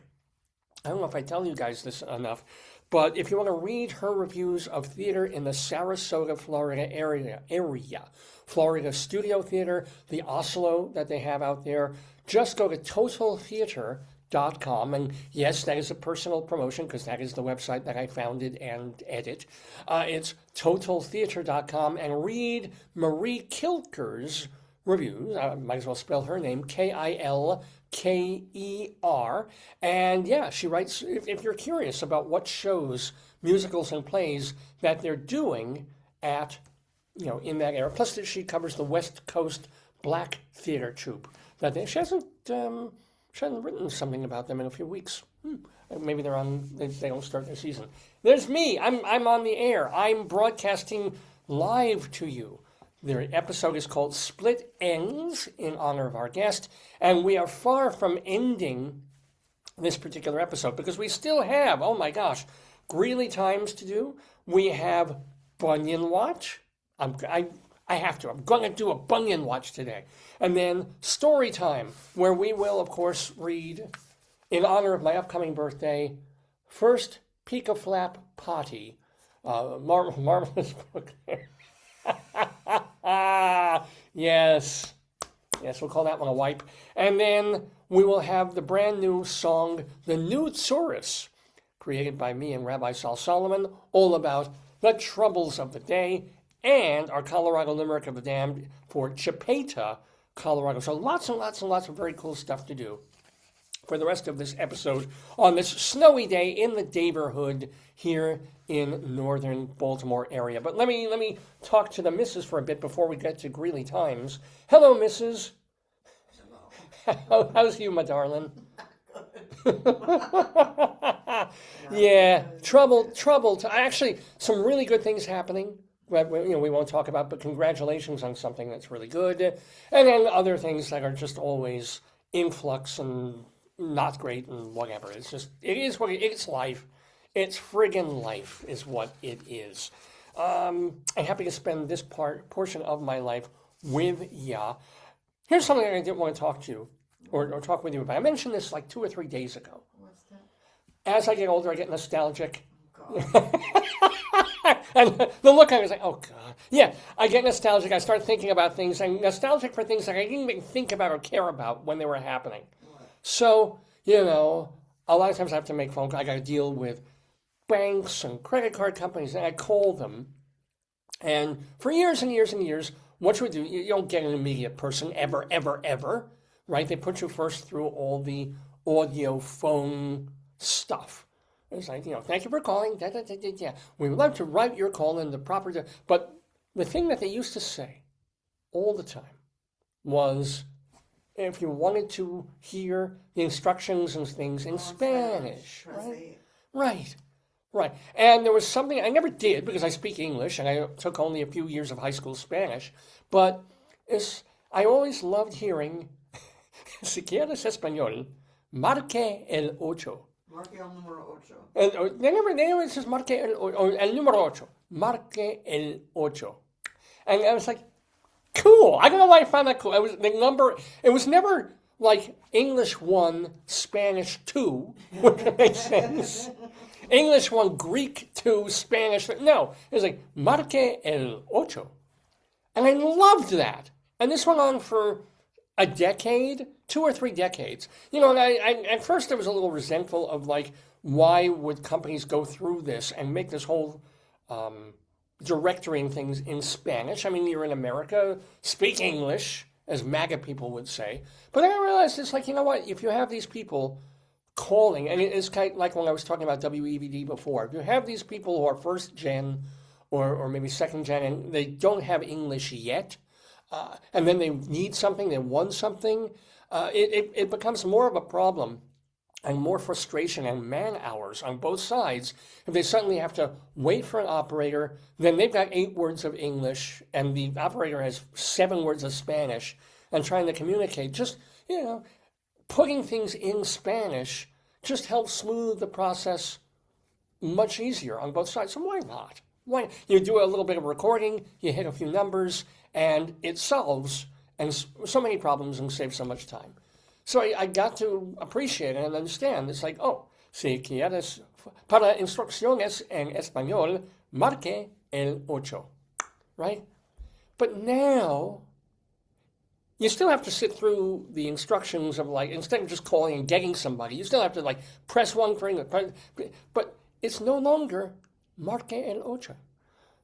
Just this week, we called somewhere and it was like, toca el número 9. What? No quiero tocar el número 9. No, I want to marque el ocho. Don't be changing the numbers on me now. I love that phrase. This says your mood. What is my mood? My mood is that I see a heart. My wife put I can show this. Yeah. It's only 3. What are they? There's the tongue going like sexy cute. There's one where I'm crying I think it's crying my eyes out. Let's see what that is. And then where I'm happy and smiling. But none of these represent my feelings about the loss of Marque el Ocho. One is smiling, one is tongue out, and the other one is Groucho marks. Oh, yeah, I couldn't see it. One is Groucho? Oh, I like that. I can't make it. So, yeah, it makes me Groucho and it makes me grouchy. Because I've also heard other numbers. Para español, diga el número, I think they now do 3 sometimes, or 5, right? And I love the number 5. It is my favorite number. But, like, no! Stop this. I realize everything changes. I realize that buildings close. Like in Baltimore, they closed a hotel there, and the Morton Steakhouse was in there that's been there for decades. And things pass and change in New York. It happens. So that's the reason there's scaffolding all over in New York and Manhattan, because they're always having to fix and change and renovate and tear down and build up. That is life. That's the people come, people go, live, die, life. But we don't have to change every single thing just for the purpose of changing it, right? We can leave certain sacred, sacrosanct, beautiful things in place because they're fine the way they are. There's nothing wrong with them. There's nothing wrong with leaving the number 8 for Spanish people, right? That's just. Do you agree? Are you with me on this? It doesn't doesn't. I mean, it's just a number. I know you're very talented. No! I want to see what happens if you press number 8 on that line. Like if you press 8 thinking it's the number. And it's no longer Spanish. I wonder what it goes to. Somebody starts hollering at you in Chinese. And then what they're saying in Chinese is, no, you moron, you should have pressed ocho, or you should have pressed, nueve. Instead, you pressed 8, and now you got, us telling you one from column A, one from column B, which is racist, I know, but still, I am sorry. If I ever become a global CEO, which is unlikely to happen, but if it does happen, I will make damn sure that my company, on its message, on its messaging system to wire and route phone calls and messages in, would have English as the primary language, an available option in Yiddish, perhaps, depending on where our staff is, Urdu, and then for Spanish, Marque el ocho. That's good. I like that. Yes, I do. Yes, I do. Well, with that in mind, I get in a mood sometimes. Anywho, let's get to more of this episode of the Dave's Gone By show. What is in your documentary? Oh, A documentary about the frugal gourmet. oh my goodness. Remember him, Jeff? It was Jeff something. Jeff Smith? Yeah. Remember the Frugal Gourmet? He was one of the cooking chefs. Very personable, lively, fun, healthy cooking usually. I think there were some allegations, or maybe not allegations against him, but that he was a little inappropriate with some of the male staff and servers or something. But what about him? Was there any other controversy about Jeff Smith, the Frugal Gourmet? I don't know. It's just a new documentary. Oh, wow. Well, I would like to... And what platform is it on? Do you know? Because I would watch that. I thought it was... It doesn't say. Well, I would see that. Netflix. Oh, is it Netflix? No, I don't know. Probably. Well, great. I mean, if it is, we're going to... I'll see it as soon as it comes out. Anywho, I think it's time to get criminal. Oh, my wife knows immediately.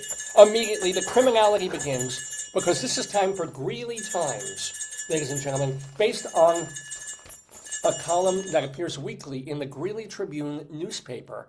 Real column, real phone calls that came into the police department from people complaining about something or wishing for the police to look into it.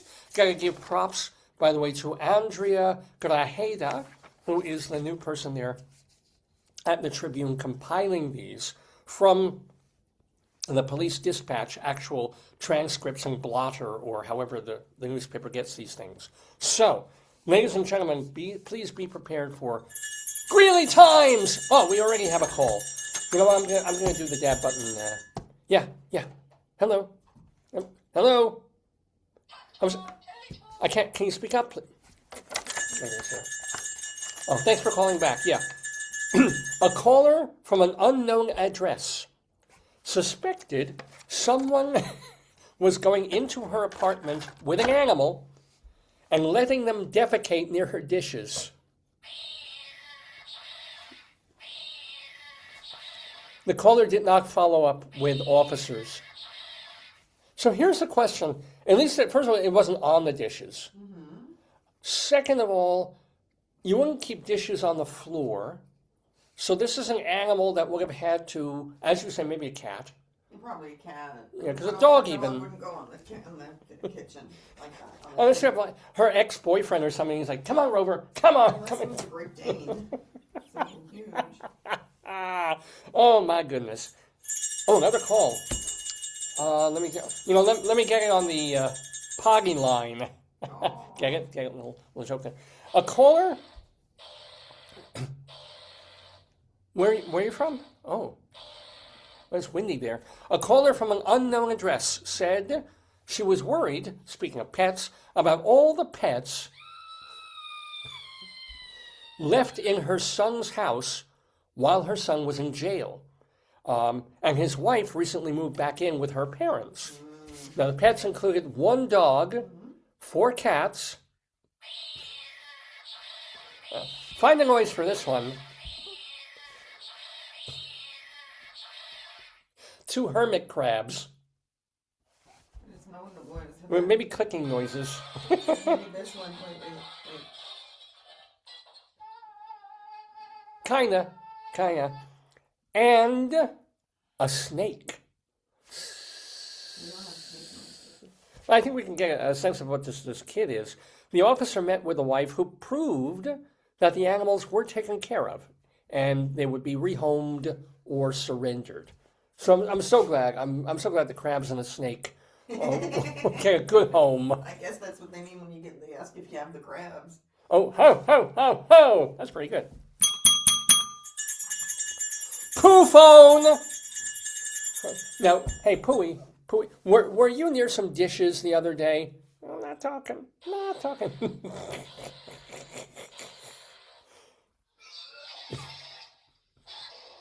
At least he can make an ass of himself. Ha! Now. Wow, Pooey, you're on it today.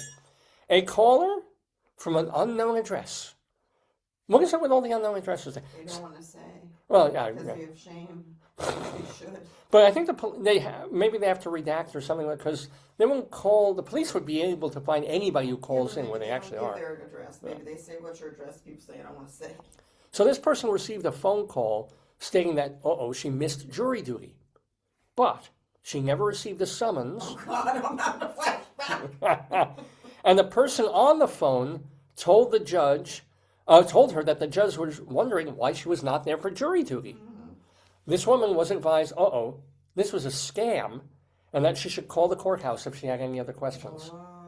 Maybe they were going to say, we can make this go away. It's a $100 fine. What's your social security number and all that?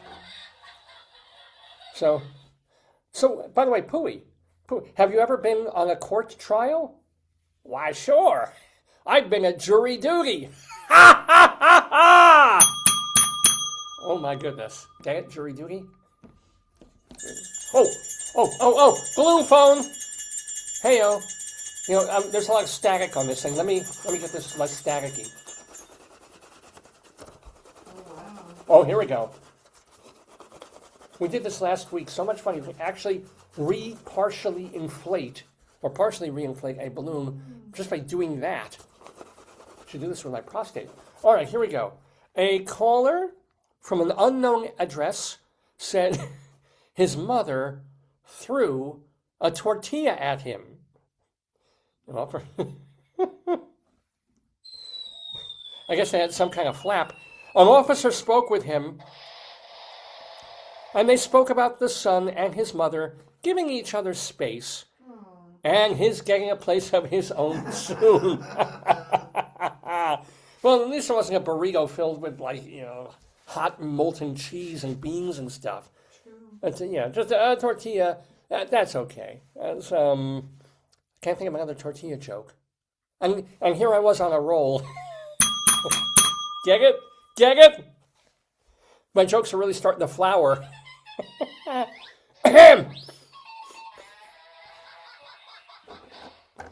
This is Greeley Times, by the way, on the Dave's Gone By show. Hi, Potato. I don't want to jinx it, but I'm rolling today. I'm on it. I'm on it. Oh, Potato phone. Thanks, Potato. Uh-huh. Potato's transcribing. Yeah, okay. Or translating. A caller from an unknown address reported that their daughter's boyfriend keeps sneaking into the house at night. Yeah, well, what do you do? I mean, he's probably not uninvited, you know what I'm saying? I guess the crime is breaking and entering. He's breaking her hymen and enter. Anyway, anywho, thank you very much. What? There's another call from. Oh, this is on the Big Pooh phone. Hello. Cough. Hello. Okay, a caller. Where? Oh, 10th Street. Okay. A caller from 10th Street wanted to know if it is legal to drive with one arm because she had surgery on the other arm and it was in a sling. That's a good question. That's a fair question. I mean, yeah.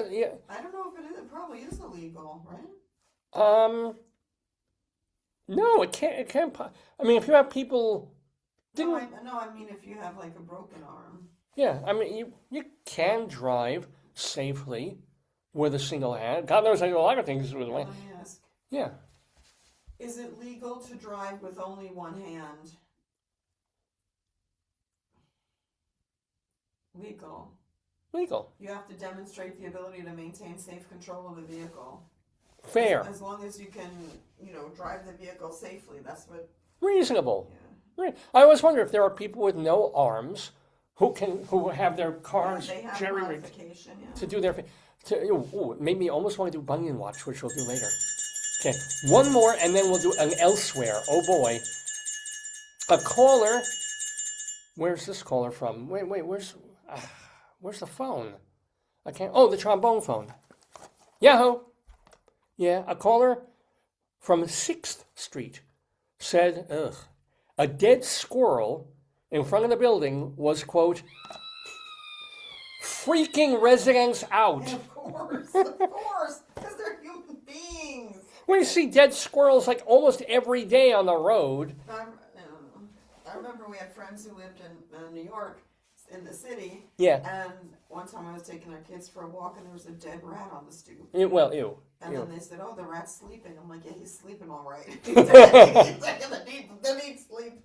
Yeah, but we see squirrels here in all manner of destruction, from like just being dead on the road or side of the road to being run over by like 50 different SUVs. And it's just like there's sort of a head and there's kind of a tail, and in between it's just Mexican food. It's like, I think the worst thing I saw was the fox carrying the bunny. Oh, that was hard. Decapitated bunny. Oh, yeah.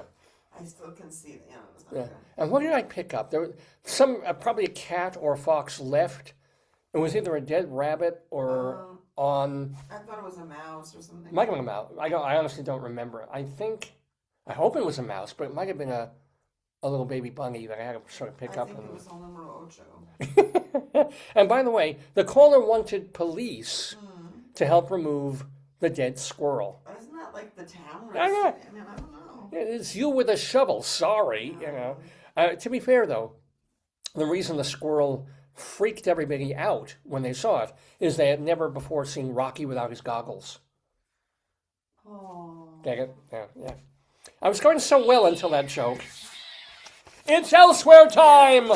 Oh, ask me a question. Well, no, maybe I should ask a question. Okay. Should I do an elsewhere, which is a news story, a ridiculous, odd news story that isn't from Colorado. It's from somewhere else in the world. Should I?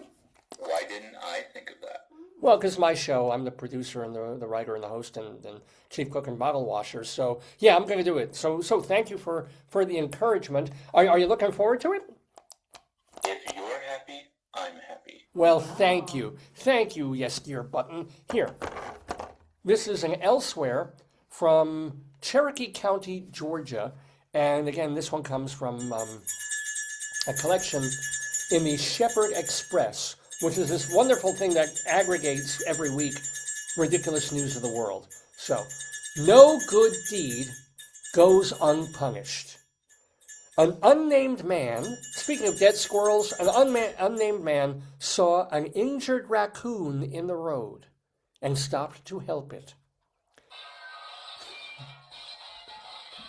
He wrapped the coon in his coat and held it against his chest as he drove more than an hour to the Chattahoochee Nature Center. At some point, however, Good man. the raccoon got loose Oh, no, in the car? and bit the man in the face Oh, no, you could get rabies. and on his hands. You could get rabies. Yes, when he got to the center, the employees urged him to go to the hospital for a rabies test. Yes. Meanwhile, they tested the animal and then euthanized it. It just seems like that's a lose-lose. Everything about that is a lose-lose. Moral of the story, leave the wild to the wilderness. Or call wildlife Yeah. people and ask them, say, what should I do? And they'll tell you. Yeah, injured animal is still not your friend. They might be in pain. Injured animal in a cage. Put a cage. Like, put it in a box or something. Or something. Yeah. Well, he had it wrapped in his coat. He thought it'd be like nice. Oh, yeah, No, it's a raccoon. Feral animal. Oh, God. Anyway, I feel bad for the guy because his instincts were in the right place, but sometimes you just, if there's a raccoon and it's in problematic state, either it's going to get well, which is fine, or it's going to be buzzard bait. They might have been in pain or sick. Yeah, so, yeah. One more elsewhere, because I do love these. Never, ever, ever, ever, never say, and this comes from St. Louis, Missouri, by the way. Yahoo picked it up, and again, Shepherd Express carried it. Never say that scientists don't have a sense of humor. Magician and molecular biologist Ziteng Wang came up with a fun idea a few years ago. What's that? He implanted an RFID chip in his hand and used it to perform magic tricks. I mean, I have a magnet part of my watch, but no, but he literally subcutaneously put. I don't think you should do that. No. I don't know a lot, but I think that's not good. However, Yeah. eventually the tricks faded, and other uses for this RFID thing fizzled out. So Wang tried to rewrite the chip, but then he says, "quote I was horrified to realize." Yeah. I forgot the password I locked it with. Oh, God! No! Oh, no! I'm still locked out of my own body's tech. That's horrible. Can't you reset it? No, I don't know. How? I don't know. Isn't it like the thing they put in the dog, the little tracker? It's exactly what it's like. So then maybe you can go to the vet. They could scan them. Because like if we go to the gym and I accidentally lose the key to the lock, they can get a locksmith who can just hacksaw it through. They're not going to touch He has to go to a friggin' surgeon or something. Well, it's not good. He says the whole thing is inconvenient but hilarious. Oh, poor dude. Well, no, stupid dude. I'm sorry. I'm saying, you don't have to put it in your thing. You can just, like, tape it there, cover with makeup or something. You know why he was trying to avoid this, which is in your feed. This is what people send you. Wow. But I'm wondering if this is AI, though. I hope it's real. They got chickens on their head? Yeah. Give me Vikings. Those chickens are enormous. I don't know, the chicken, they look at the one's hopping, the one's kind of still. It's great. I mean, if it's real, fantastic. If it's not, grr. But love it, love it, love it, love it. Anyway, we're back to regular Greeley times. One more phone call that came into the police department in northern Colorado. A caller, again from an unknown address, said his wife's kids. Were they dancing with the chicken? Well, maybe, because his wife's kids were not behaving, and he was tired of being disrespected. Oh, wow.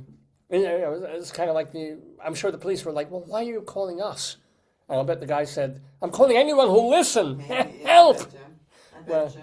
Anywho, let's end on that high note. Ladies and gentlemen, that was, in fact, this week's episode, or this week's segment of Greeley Times. Mr. Horace Greeley was no fool. I'm sure that you'll agree with me that Greeley was no fool. What he is getting at is that Mr. Greeley was no fool. Yippee-yi!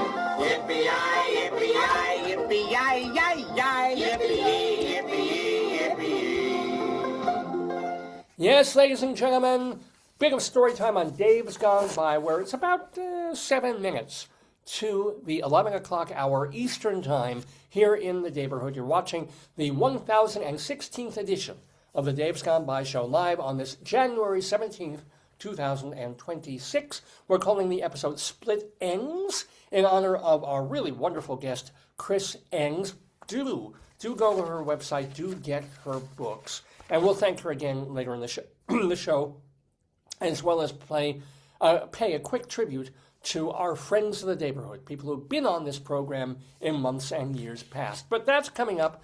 Also coming up are Colorado Limerick of the Damned, where we will be going to, remind me,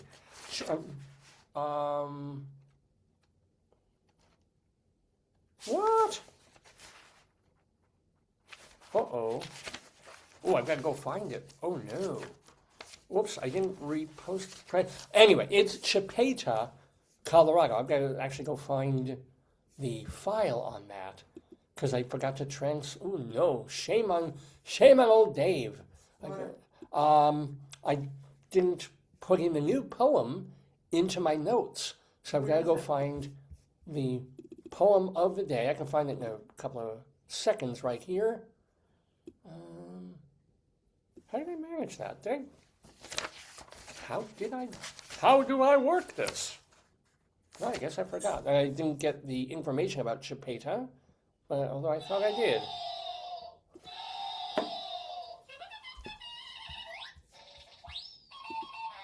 Wah, wah.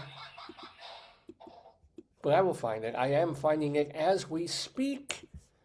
There it is. Okay, so that will be ready. We do have our Colorado Limerick of the Dam, but that's coming up later in the broadcast. And what else? Oh, and Rabbi Sol and me doing the new Tzuris, a brand new, brand old song for these new times. But before we get to that, I think we should do some story time, some storytelling, something that I've been doing for many years now as well. Back in the day, it started with me finding a book in a service station called, a Cow for Hansel. A Cow for Hansel. A children, young adult book all about... If I go make tea, would you like something? I am... Want a cocoa? Oh, I should. It's almost my birthday. I'm having cacao. You want cocoa with eggnog in it or cocoa with hot milk? Oh no, or just milk. Yeah, no, eggnog and cocoa I don't think would be okay. would work. But thank you for offering. Story time. I started with A Cow for Hansel, where I literally week after week after week got through the whole book, reading it, enjoying it, making fun of it a little bit, and it became a popular segment on the show. So we still do it many, many weeks out of the year. And today, since I'm feeling nostalgic and going back to my earlyhood, my youthhood, why not have a baby book? Ladies and gentlemen, First Peek a Flap Potty book. 5 big flaps, as it were, for toddlers' big firsts, a growing up book. Oh boy. So let's do it. Let's get into it. Let's read this book, which is, by the way, Cottage Door Press from Rolling Meadows in Illinois. Let's see who wrote this and who illustrated it as well. Written by Robin Rose and illustrated by Theodora Oprea. Here we go. Hello. I'm already having fun. Look at it. Going potty in a new place can be a bit scary. For example, the Port Authority men's room. But it can also be a fun adventure. For example, the Port Authority men's room. Accidents happen. Learning to use the potty is part of growing up. See, look, I did it. You're on a roll. Okay, here is the first Peek a Flap Potty book, growing up book, and why boy and girl are trying to do this together, and presumably having washed their hands before holding them. We'll find out. As the sun begins to shine, you feel a little squeeze, and you want to cross your knees. All right, and hold a sandwich in there, as Jack Nicholson suggested. Or your tummy starts to tumble, and the tumbles turn to grumbles. This is... Oh, well, I guess potty, I was thinking it would just be micturation, but we might also be talking about poo here. So pooey, I've got pooey handy. It's potty time! Oh yeah, baby! Yes, indeed. And I guess that's Mama looking on in wonder and joy. Okay, I get it. Here's this one. He's figuring out how to use it. What the hell's going on over there? Wait, are they in such unendurable pain? I don't know. All right, let's just see what's going further here. And I guess I don't know why they have the holes in the book. What's supposed to be? This is stuck together. Oh, I see. This goes like this. Sorry. Oh, I. You know what? I'm 62 years old. I don't know how to read a children's book. This is good. I skipped forward accidentally. Whether it's pee or poo, you know what to do. Sit on the potty till you're through. Da, da, da, da, da. And then wipe, stand up, and flush. Wash your hands and don't rush. Still don't know why you're... Oh, I have no idea. Okay. Spatial relations was never my thing. When you're learning at school, but you think you have to go, quick, tell the teacher so.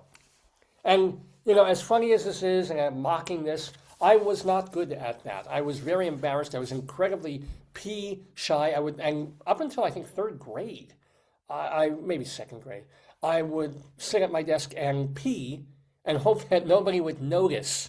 And then they'd have to come and wipe and get a mop. And I was less embarrassed by that than by asking if I could get up and go to the bathroom. I was a strange frickin' kid.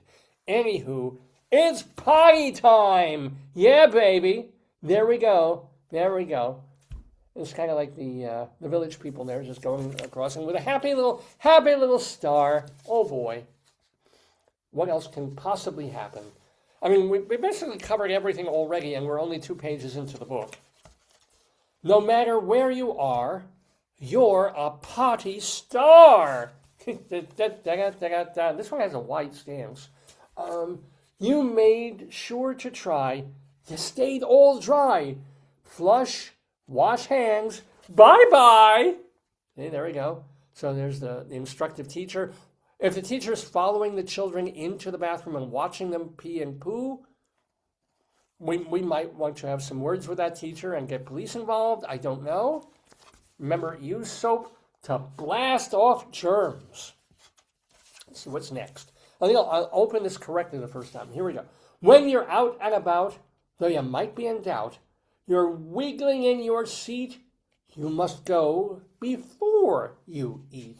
Well, sure. I mean, here's 3 little piggies, well, 4 little piggies, I guess. After the big bad wolf didn't get them, they got busy. So here's one, needs a little help there. So let me open this out first. Sit down and hold on tight. Just try with all your might. And they even have the classic poem hanging on the wall here. If you sprinkle while you tinkle, please be neat and wipe the seat. Very nice. Okay. Then, ta-da! You're done. Wash up and go back to the fun.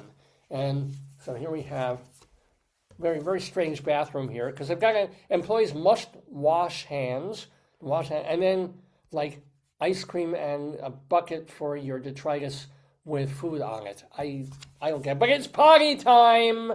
This new potty is big, and your body's doing a jig. Okay. I think that's doing something very different in the potty at the time. Here we go.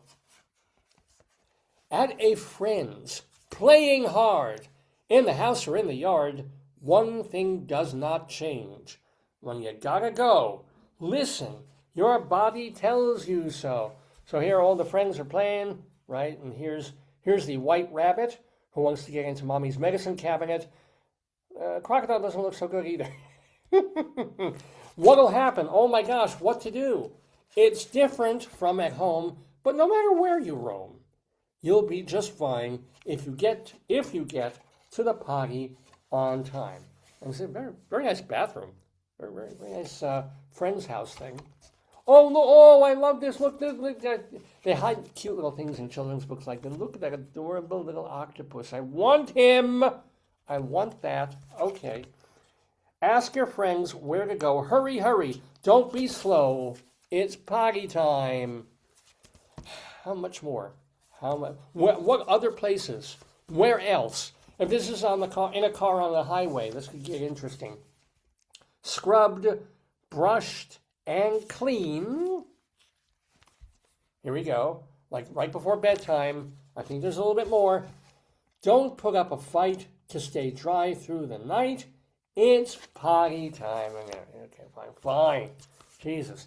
Anyway, your baby is ready to fly. Strong desire for independence. Practices fine motor skills. promotes good bathroom habits. So this book is for children of 18 plus months, presumably, or whenever they really start figuring out how to, and so forth. Created and designed in the USA, but of course manufactured in China, because that's where everything is done. Congratulations here. The first Pika Flap Potty book. Now, if you're a grown-up and you have potty issues, I have a special addendum to our story time this week, and that is these two issues I just picked up the other day of Time Magazine, but they're Time Magazine special issues that are health-related. And I mentioned this earlier in the broadcast. Someone tell me why, within months of each other, Time Magazine has two different issues concerning IBD. Colon cancer, IBD. And this is the one that got me. Love in a time of IBD. How to navigate dating when you have Crohn's disease or ulcerative colitis. Because nothing's more romantic than that third date when you're holding hands and you're holding glands, my friends. Thank you very much. Oh, beautiful. Oh, and this beautiful cup. I put some milk in it for you. My beautiful and wonderful wife. This is cup gorgeous. We got this on sale I at put like milk Walgreens. too, so there's cocoa, and it's hot, but not too hot. The milk cooled it. Oh. Yeah, it's nice for the cold weather, right? Mmm. It warms your cushions. Hot cocoa. Thank you. Yeah, it's nice, right? I use the K-cup. Oh, Yeah. very nice. And then this way you're not drinking just whatever. I don't know how. Oh no, this is good stuff. Thank you very, very much. Oh, as my parents would say, "Savaram de kishkis." It makes your guts warm. Yeah, it's still snowing. Well, yeah. Oh, yeah. Well, no, if I have to go out, that's the thing. Usually after I go out and shovel, that would be my reward when I was a kid. I wonder, maybe our friend will snow blow. His sex life is really none of our business. But right now we're talking about dating with IBD. Yes. Love in the time of Crohn's disease. It's important to me. Yeah, everybody's dating. So, I mean, this is important stuff, and this is, I'm glad they're doing this. So, let's take a look, though, at some of the things that they have here. How to reduce your risk of developing colon cancer. Basically, a lot about diet, screening symptoms, blah, blah, blah. Newly diagnosed with IBD, what to ask your doctor. I mean, important stuff, good stuff. Not sure why Time Magazine is devoting like a 40-page issue to it, but there it is. Okay. Okay. This particular issue, fine. Oh, how to protect your eyes when you're staring at a screen all day. Good stuff. Fine. This one, though, dating in the time of IBD. Let's see what they got for us here. First of all, oh yeah. This guy's not feeling it. He's not having a good day. He belongs in the Potty Time book with these other fellas. Well, they're having a good time at that point, but it's the international symbol for something's not going well inside of me. Right there. What else we got going on here? Antibio. About your health. Oh yeah. This gets good and friggin' weird. Okay. Now, nothing will make me want to read an article more than a hot chick, but kindly notice this girl's T-shirt. Support and empower women with IBD. Good, yeah, great. But would you wear that everywhere? It's one thing like to wear an Alzheimer's shirt when we went and marched for. I mean, literally, this was probably a shirt I wore because it was a color. Yeah. When we marched for Alzheimer's research and things like this, or when it's Alzheimer's Day at Yankee Stadium. But would you go around town saying, "Hey"? Not necessarily saying she has IBD, but that she supports women with IBD. Sister, her mother, her kids, somebody. So, Montreal-based content creator and model Sarah Levitt, I'm not sure if that's her, age 29, would sometimes wait 3 or 4 months before sharing her medical condition with guys she dated, requiring stealthy ways to conceal her ostomy bag in the bedroom. To divert their attention, I would just tell them, I have Crohn's disease, I have scars, I'm self-conscious. I'm not sure how that would divert their attention. That's rather direct. Diverting their attention would be saying, oh, there's a mouse in the bathroom, I have to go deal with it. Diverting the attention is not saying, I have a hole in my stomach with a bag, I've got to go deal. Stomach. Where is it? So, where is it? Intestine. Intestine. Isn't it? Well, that's somewhere near the stomach, isn't it? I have no idea. Close. This allowed her to tuck the bag under her sweater or tank top and keep her arms strategically wrapped around her waist. But covering up came with a price. I would feel constricted and stressed out and held me back from developing emotional connections. But then, oh God, last year she finally went public about her IBD, her ostomy and proctectomy, which is when they take out parts of the diseased rectum and anus and sewn closed permanently. It's called literally Barbie butt surgery, so called by patients themselves because it reminds them of the doll's bottom, because like Barbie has a sealed, I guess. I don't know. I didn't see that in the movie. Levitt, who had her first surgery when she was only 13 and is known as the Bag Bish on Instagram, Oh, I like that. has accepted her condition and turned it into a blessing. In fact, she became the first ostomate featured in the monthly men's magazine Maxim in Australia. Okay. But okay, I'm getting it. I'm digging it. Here we go. Or I'm not sure if this is her, or I don't think this is the same woman. No, it couldn't be, because of all the tattoos. But, yeah, I don't know if you've had lunch yet, but here it is. This is the latest in ostomy chic. That is not an accessory. It's not a microphone. That is this woman's ostomy bag. Wow. Yeah. I mean, good for her. Good. I love that the idea of beauty is changing, and I love that all kinds of people can be represented. And yet, yeah. I don't know if like high school football players are going to have these plastered all over their rooms. Maybe I don't know. Anywho, are there any more wonderful things about ostomies or the like in here? The health benefits of wearing shoes in the house. Oh, okay, that's good. WTF? What?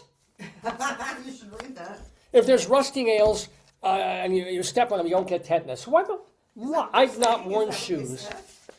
No, Dr. Priya Parthasarathy, Parthasarathi, has asked patient with new food problems 3 questions. What do you do for work? Where do you work? And what do you have on your feet when you're not working? More often than not, they work from home barefoot. And there's been a significant increase in people experiencing foot pain. Well, maybe your bunions would be better if you wore shoes. You know what? And slippers. Aches, strains, stress fractures. Start wearing shoes inside. Hard floors are bad for your feet. So you're doing all these things. There's a problem because hard floors, unlike padded carpets, don't offer support or shock absorption.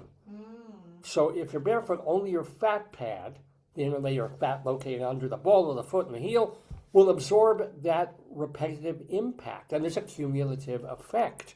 You'll also have tripping risks, standing desks, and poor sitting form. I wonder if carpet is okay.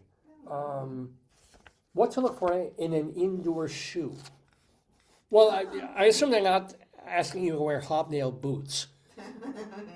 Spacious fit at the toe, some degree of arch support, blah, blah, blah. Wow. Okay.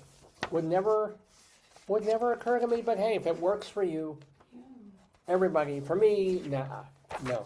If I ever have an opportunity to take my shoes off, I was known and made fun of when I was working at both Playbill and I would go to the theater all those years. As soon as I sat down in my chair, put my knapsack on the chair near me or in front of my feet,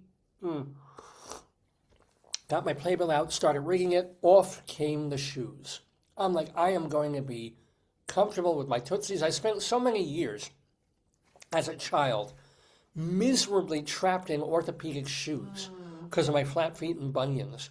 And then, trying to correct them, trying to make my shoe, so in these heavy, clunky, and sometimes shoes that the best they could do is they were still uncomfortable because you couldn't find a shoe for my foot. That I will, as we speak right now, what a great lead-in. This is the perfect lead-in to a segment that we do most every week called Bunion Watch, where I share the size, shape, and condition of my bunions, ladies and gentlemen.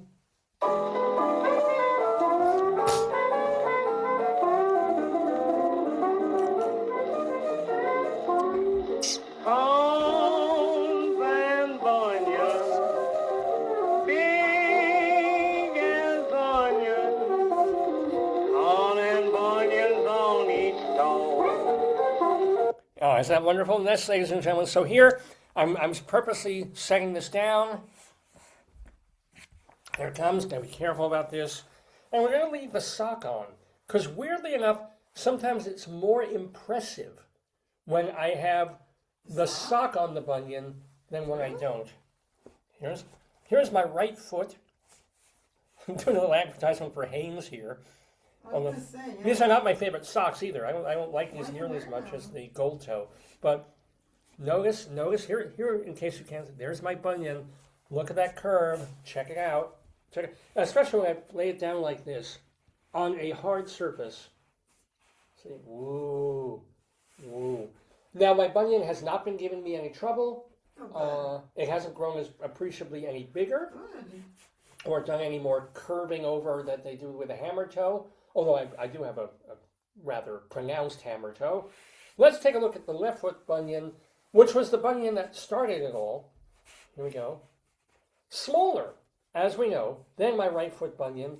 Less pronounced, but just as perky and lovable. Oh yeah, there it is. Whoa. Kind of hard. What if I put it like this? Bunion Watch, my friends. Ooh, all you foot fetishists, this is your part of the show here on Dave's Gone By. How do you feel about my bunions this week, dear? I have no comment. I think it's up to you. It's your bunions. True, but you're always checking on my health and well-being and my looks and my hair. Yeah. I talked about my hair early in the show, about how we're waiting another couple of weeks to make sure that it tries to grow in like something human rather than simian. We will see. Anywho, so let's see. We've done a few things on this episode of the show. I can check them off even. We've had Dave Goes In. Yes, I've gone in. We're good. Greeley Times. We did that. We did Bunion Watch. Oh my God, we're really rolling through. StoryTime. So, and of course, we had Rabbi Sol talking with author Chris Enss. We do still have our song to do, the new Tzuris, and our Colorado Limerick of the Damned. Oh, we still have some time here. Well, we've been rolling through the show pretty quickly. So, let's talk about because I'm just mentioned my eccentric proclivities at the theater of taking my shoes off and being mocked for that and so forth, or people looking a little bit askance when they shouldn't. It's not like I cross my legs and put my foot up on the seat in front of me or something. It's just like they're dangling and it's dark. Leave me alone, right? And I am more of the theater Nazi and have always been. And I've always been terribly angry and distracted by people who don't understand that when the lights go down, when the loving stops and the lights go, when the lights go down, shut up, right? You should have unwrapped your candies if you're going to have any. Don't be munching and eating. Don't be talking to each other. If there's a joke, a funny joke, you don't have to repeat it to the person sitting next to you, if they're or to yourself. Although people hear a punchline and then to make sure they got it, they repeat the punchline out loud. It's like, shut up and laugh, right? So, and I've had my moments when when people were persistently bad, and I was persistently, angry, and either after intermission or after the show would just lace into them in a rage because it keeps me from enjoying. It pulls me out of the world that I want to be in. When I went to see one of my favorite films of all time, Paris, Texas, I saw that first in a theater, and there was two old women just yappity through the whole damn film. And, unfortunately, I should have kind of picked up, but there were other people in the theater. I didn't feel right about picking up and moving. I should have. Or I always felt like, oh, they're quiet for 10 minutes. Maybe we're good. And then they start up again. And then at the end of the film, I went over to them and said, well, hey, did you guys enjoy the movie? He said, yes, very much. I said, I don't know how you can shut the fuck up the whole time. They didn't have me arrested, but, I needed to get that rage out. But I am not the only one. Right? We all know Patti LuPone has had her moments on stage. Well, this is not another Patti LuPone story. But this is another theater story that does not involve me. I haven't been in the theater in a couple of months. This is going viral on video is this guy at Mamma Mia. Yes, they revived Mamma Mia on Broadway for whatever reason. It's at the Winter Garden Theater. And this guy is there with his wife and his nieces. So we're talking about a night out. He probably doesn't even want to. He's going there for his... He's probably already stressed, the wife and the nieces. Yeah, and he's going there for their benefit. It's a show. It's an enjoyable show, but it's a chick show, right? So he's bringing the missus, he's bringing the kids to enjoy the ABBA music and to enjoy Mamma Mia. I'm paying Broadway prices for tickets. I most... 99% of the time getting free because I'm a critic, right? Other people, they're paying, and we know what Broadway prices are now. And they don't charge less for children. No. No, they don't. Certainly not if the niece is like 12, 14, 15 years old. There's no. Some shows do have student discounts. They do have, or maybe you bought through TVF. Probably save some money, but there's no question this guy spent hundreds of dollars taking these people to the theater, right? Not to mention getting there, I don't know if he lived in a city or had a commute, not to mention maybe they have other kids and a babysitter, not to mention he probably took them out to dinner, because that's what you do before, or you have a car in a garage, hundreds and hundreds of dollars. And so what happens? There are drunken, and you have to expect this at Mamma Mia, drunken women behind him singing along and ruining the show, right? Which happens, especially with a show like Mamma Mia. I'll bet it happens maybe at maybe MJ or maybe Motown the Musical or even the Carole. I don't know about the Carole King one, but anyone where everybody knows, the Neil Diamond one maybe. People come and they go they have a few either before the show or anything, and they tank up and they're there to have a great time and they're having a wonderful time, but they have no sense of the other people around them. Like if you sing while the people on stage are singing and it's not a sing-along, you're really distracting the people in front of you, inside of you, and behind you. And it's horrible. So finally, this poor guy, right? And of course, it's a controversial thing. This poor guy waits till intermission, and he just starts screaming at these women for singing along and ruining the show. In fact... And while he's doing this, and an actress on stage heard this, he heard the women curse him out for telling them to stop being jerks. Oh. Security finally stepped in and talked to all of them. Even the actress? I think, well, yeah, they pulled the actress down too and gave her a smack. No, but I was and I am happy about the resolution of this. They removed the women. When they told everybody to go out to the hallway, cool off, they got the women out, and they invited the man back, which is fair. Because people are bitching at the man and saying, because the man used foul language in front of his nieces, in his anger at these women. And, they're saying, well, they were there to have a good time, and and it's Mamma Mia, we're not talking about Oedipus. Sorry. Right?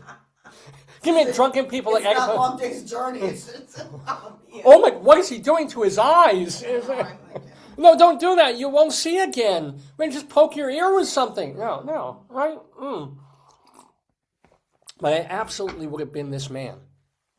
Absolutely would have been him, because it's not right. And people also say, well, what you really should have done was get up, during the show, go get an usher, okay, so fine. You want to ruin the next 10 minutes of the show, miss everything because you have to go to the aisle, find an usher, be, the nanny who's complaining and bring the thing back and then this and that. And then now the usher comes down and it's distracting everybody still because the usher's telling him, shh, be quiet. And then they'll probably scream at the usher.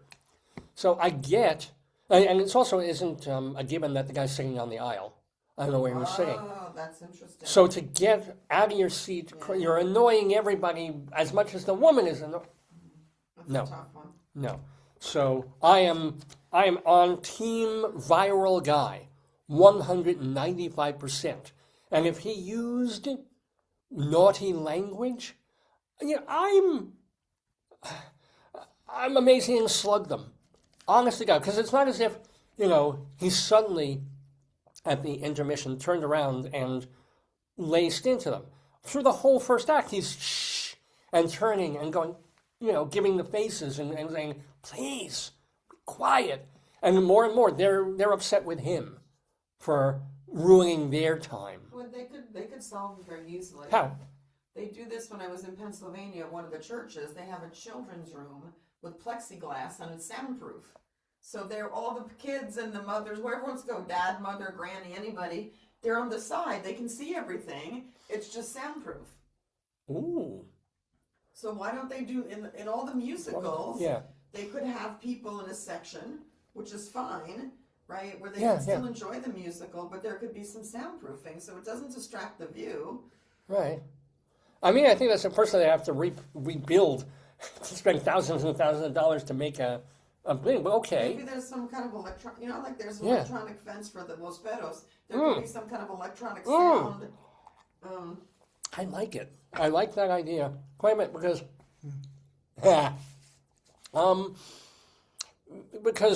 like there was one time I'm very, very, very, very rarely late for a show, but every once in a while it happens because the subway or I can't get somewhere or something takes longer than I thought. And there's one theater, and I think it might be the Manhattan Theater Club. Or they won't seat you? Well, a lot of theaters, they won't seat you until the first song's over or until the first scene is, or there's a scene change. It's not just Thoroughly understood. But one of these theaters has a TV monitor in the lobby That's brilliant. with a sound on it, with subtitles, where you can, I'm missing a show. Oh, okay, at least I can. Yeah, you're not missing it. Yeah. And I'll wait patiently. It's my fault, I'm late, or it isn't my fault, but I'm still late. And thank you. I can get caught up and then go in when you need me to. idea. Yeah, wonderful idea. So they can pull these women out into the lobby, if all the theaters had this, and they could at least sober up a little and enjoy the show on some level from that. See part of it. Yeah.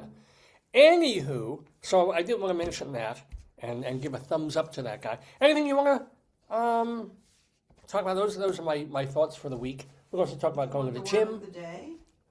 Oh, are we going to do Dave's Big Dictionary? I'll find it if you want. Okay. Yeah, we can add that. We have time. We have half an hour here. Before we get to our song, the new Tzuris, and our Colorado Limerick of the Damned, we're going to do Dave's Big Dictionary, which has to do with my wife going on to Merriam-Webster's website, wow. and finding like it. their word of the day. Extra, tell all about it. It's Dave's Big Dictionary.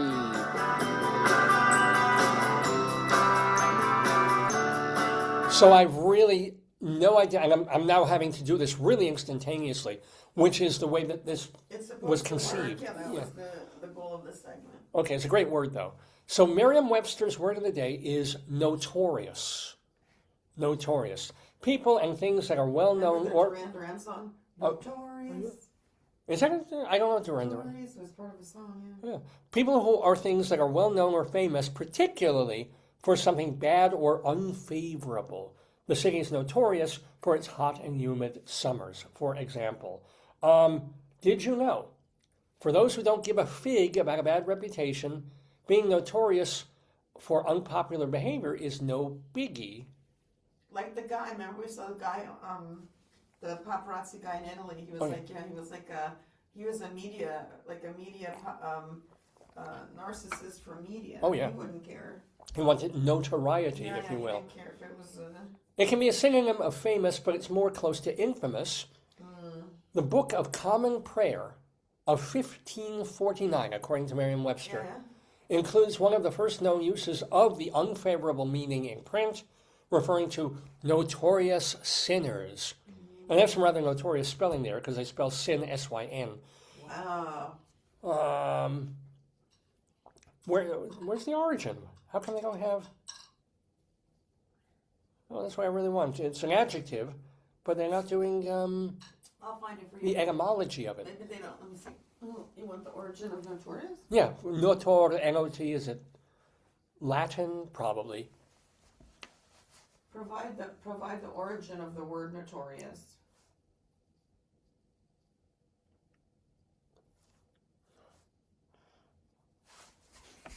Let's see. It originated in the 1500s, Yeah, you just said that 1540s sin, to 49. notorious sin. Medieval Latin notorious, meaning widely or commonly known. So it's a direct etymology. It's kind of, widely commonly known, not with a negative feeling, but as we just said, right in the 1500s, there was a notorious sinners. So they're widely known Yes, widely known. sinners. Yeah, it makes sense.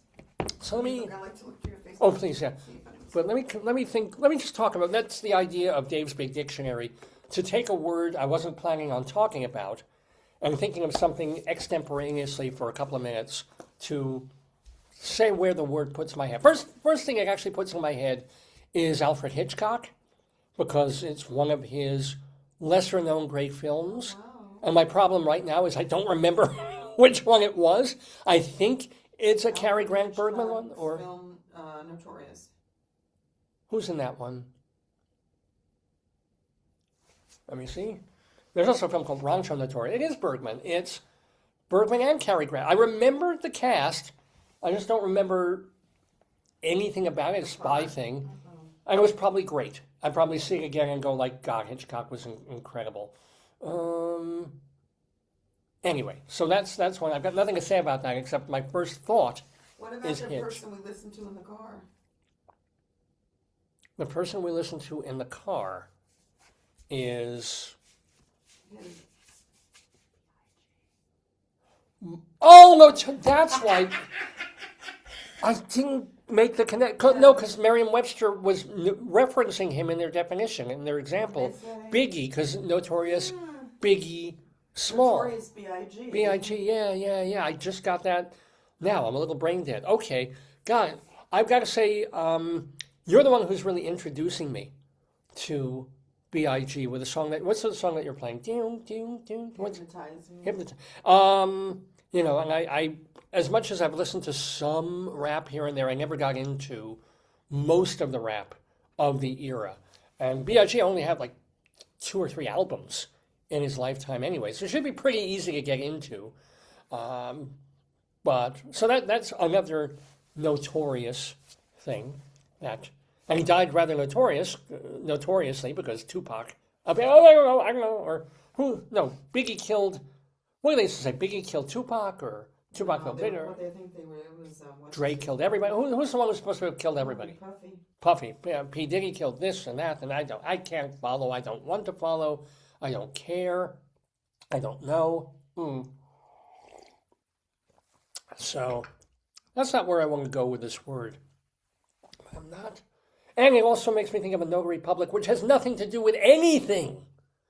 No, the note. Yeah, N-O-T, I guess notar, Yeah.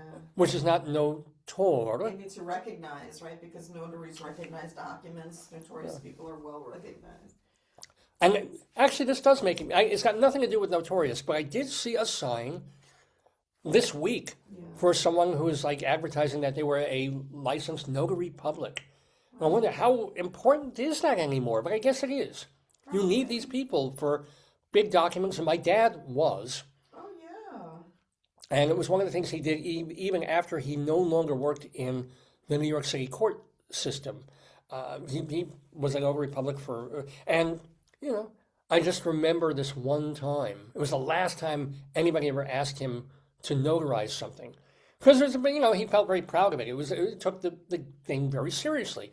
You have a document that is going to be a legal binding document thanks to your overseeing this, and you've got to be sure that That's right. the people who are signing it, it's all kosher. So there were members of my family. We're at a Seder or a party or something like that, one of our family get-togethers, and they wanted Dad to notarize something that they needed notarizing. And this was before you could really walk into any bank now. And if you're a member of the bank, if you have an account there, you don't even have to pay. They'll just notarize paperwork, which is great. But they wanted to use my dad because they were there, they had the papers, and it was a nice way of letting him feel like he could still contribute something, right? And I just remember, and Dad couldn't walk at this point; he was chair bound and stuff. So we got him his things, his stamper and the ink and the embossy press thing, and of course he makes a big deal of taking out his glasses and reading the document and making sure. If I tell you it took 45 minutes for him to get to the point of taking the thing, going squish, or squish twice, because he was at that point of, he never got total Alzheimer's or was totally gone, but it was at that point where anything was like incredibly slow and problematic. And we're all just sitting there because it was now, everybody was about to leave at like 10 o'clock at night. And now it's 11:15. And we're just like, just stamp the paper, stamp the papers. Good for him for taking it seriously, but it was like, you would figure this was something that should take less than 5 minutes. Because it's not like there's any strangers handing him. This is family. He knows the people whose names are on these documents. That's true. No, that's a good point. So it was, nobody ever asked him to notarize anything ever again. Happy little sad story there, ain't it? But it's funny in retrospect. And when you're sitting there just waiting, I'm like I think I guess I'll have one more cup of coffee. But this has nothing to do with notoriety or notorious. It was a notorious incident of notarizing something. I think I can connect them that way. That's what I'll do. It was a notorious notary. And please take note of that. And notate that in your notes. Thank you so much. Woo! I made it through Good job. Dave's Big Dictionary.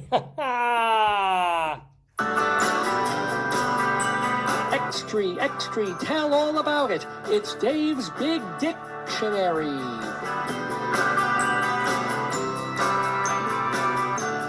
Well, okay, you're watching the 1016th edition of the Dave's Gone By Facebookio Podcastio Programmio of the stream with me, Dave Lefkowitz, my wonderful and amazing and adorable wife, all of you watching at home.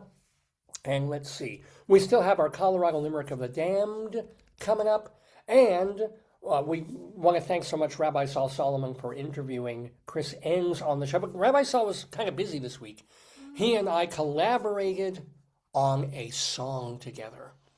Now, I didn't write the music or even the framework for the song. Rabbi Sol didn't either, because there's an old song, I mentioned this earlier in the show, that the Barton brothers did when they were co-hosting shows on the Yiddish radio station WEVD. WEVD, which was the Yiddish, Jewish,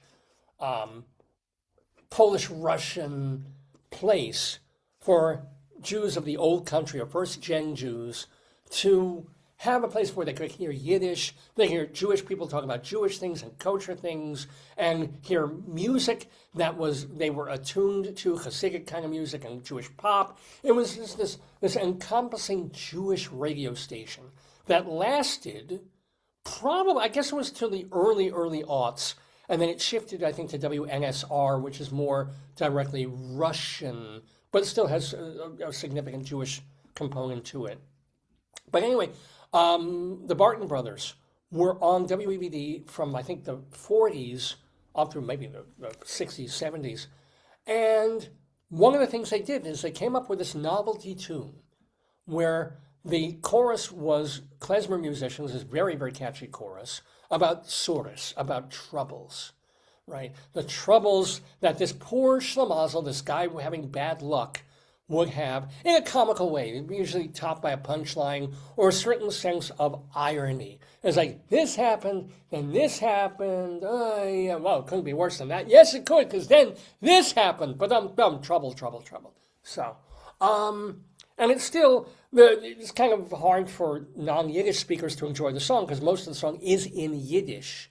They're telling their stories in between the chorus, some in Yiddish, some in English, some in Yinglish, with the punchlines being in Yiddish. Well, so Rabbi Sol and I thought it would be time to have an update on Tzuris and create the new Tzuris. Something that involves the troubles of modern times, but still being Jewish and proud and so forth in America. So I'm just going to once again share my screen with you all. Gotta get this open here, and we have the lyrics right in front of you. So if you want to follow along at home, you can. So ladies and gentlemen, debuting on this episode of Days Gone By on this January 17th, a brand new, brand old song with me and Rabbi Sol, the new Tzuris.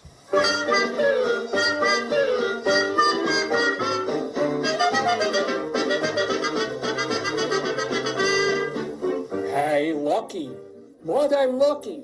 Couple of years ago, I'm in Israel at a music festival. Suddenly, the concert stops and everyone's screaming. Could be worse. Could be worse. We were attacked. Hamas came swarming in, shooting people right and left, killing, maiming, torturing. A massacre. Could be worse. Worse? The terrorists beat me to a pulp, stabbed my wife, raped my daughter, and left us all for dead. Could be worse. Could be worse. How could it be worse? It could have happened to me. Tzuris, trouble all day long. It's hard to feel all right these days when everything is wrong. Hey, lucky. What I'm lucky. Months later, I go to teach my class at Columbia University, and I can't get to the building. All these kids were occupying the campus, marching on the lawn, shouting how much they hate Zionism. Oy, did you engage?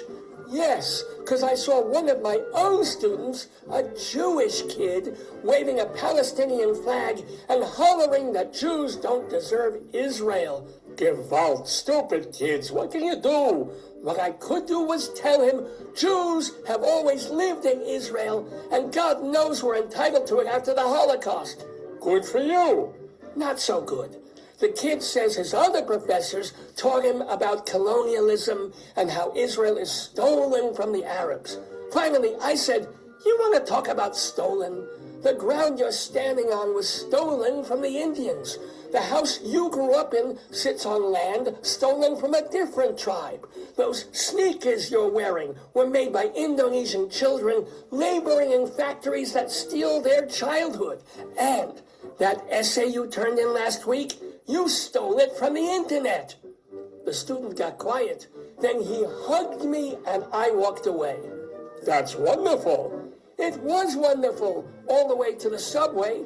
Then I realized the little momza stole my wallet. Oh, Tzuris, everything's the worst. If trouble were a suitcase, my hernia would burst. Hey, lucky. Again with a lucky. Last week I'm passing by my synagogue, and I see this young twerp in a hoodie with sweatpants spray painting on the front door. Oi, graffiti? Not just graffiti, it's a swastika. I tell him, I'm calling the cops, you can't make this garbage. He says, don't talk to me like that, I'm an artist. I say, Mona Lisa is art, Impressionism is art. Even dogs on velvet playing poker is more art than this. I'm guessing he didn't agree. You're guessing right. So I tell him, if you're so proud of your street art, why don't you sign it, not tag it, put your full name under the swastika and really own your work? And he does. Really? Did the police get him? Police? The next day, men in suits take the door off the hinges, wrap it, put it in a van. 2 months later, a gallery sells the door for $80,000. Well, could be worse. It was worse. The artist donated every penny to BDS. Oi, Tzuris, trouble every minute.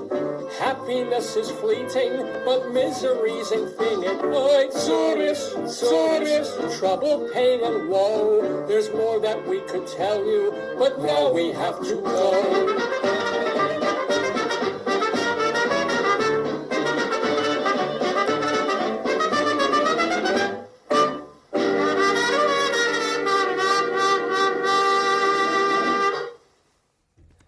Yes, ladies and gentlemen, the premiere of Tzuris, or I should say the new Tzuris, by yours truly and Rabbi Sol Solomon. That is not out on record or or DAT at this point yet. Well, we'll see about distribution if it catches on and goes viral, if you will. But yes, the new Tzuris, the new troubles. If you want to see the lyrics, remember you can go to DaveLefkowitz.org. Dave Lefkowitz is where all my writings are, all my song lyrics, all my my one-act plays, my full-length plays, my screenplays, the interviews that I've conducted over the years, the theater reviews I've written, just hundreds and hundreds of pieces for your delectation at DaveLefkowitz.org, which is different from the show's website, davesgoneby.com. And actually, if you go to davesgoneby.com, you can go hear the song as often as you want. The new Tzuris, Tzuris. I'm into spelling things, aren't I? Anywho, my wife's nodding like, yes, you are. It's a quarter to noon Eastern time here in the Daverhood. We still have our Colorado Limerick of the Damned ahead. But before then, let us again thank Rabbi Sol Solomon for giving us or co-writing with me and co-performing the new Tzuris. Rabbi Sol's website is shalomdammit.com. Shalom, D-A-M-M-I-T, shalomdammit.com. You can, all the links are there to the interviews he's conducted on this program, as well as links to his stage show that was recorded live at the Richmond Shepherd Theater. It's video, professionally produced video by our friend Evan Seplow that it really captures the show in its early form, in its full form. So that is at shalomdammit.com. Check it out. We also want to thank one more time Chris Enss, E-N-S-S. So go to her website. I think it's chrisenns.com. I want to make sure about that. And what else? Get her books, including women. Well, she writes mainly about women who refuse to behave in all different aspects of life. So her latest book is Daughters of Daring Hollywood's Cowgirl Stunt Women, available from Lions Press. Not quite, you have to wait 2 weeks until it comes out. And then all these other books she's written, including that biography of John Wayne and another one of Margaret Dumont. Chris Enss. Do get her stuff. Well, those are just the folks who appeared on this very episode of the Dave's Gone By program. Who else has been on the show over the months and years that we have been here? Well, we're going to tell you, our friends of the Daverhood.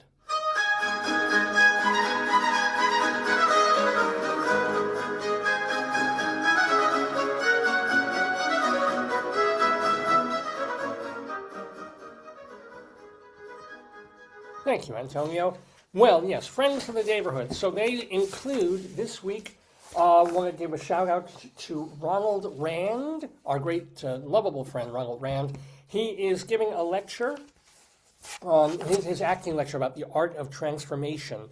It's being done by for the Mississippi Theater Association in Oxford, Mississippi, and that is happening today. So, get on a plane, get on down to Mississippi, and go see Ronald Rand and his lecture.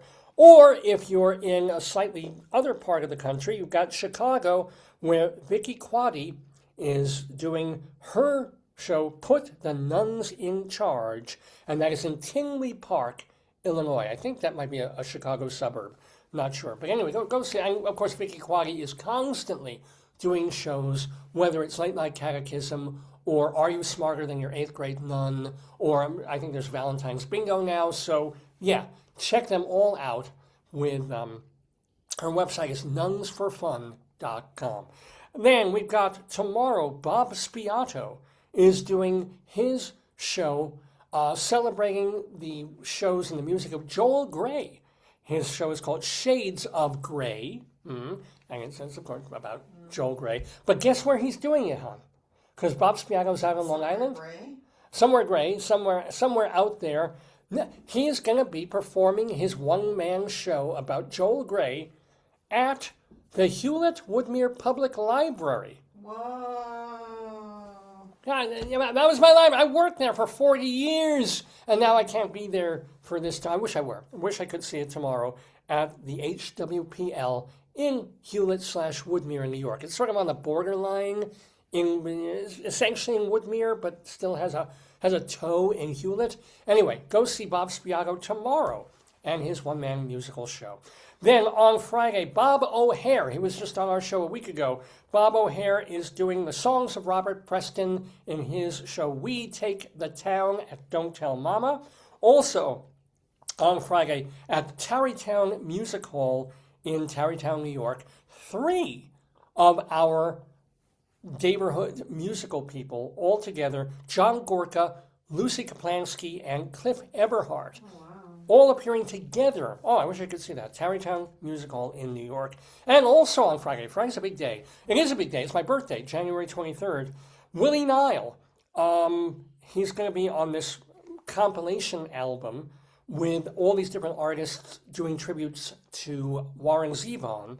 The album is called Keep Me in Your Heart, after the title of one of Zevon's best-known songs, from Paradiddle Records. And one of the songs on there is Willie Nile doing Mutineer. And that comes out on Friday, the 23rd. Playing now through the middle of February, the comedy drama A Tailor Near Me by Michael Tucker, and that is at Florida Studio Theater in Sarasota. I was just talking about Marie Kilker, our critic out there. She liked the show very, very much. You can read her review in TotalTheater.com.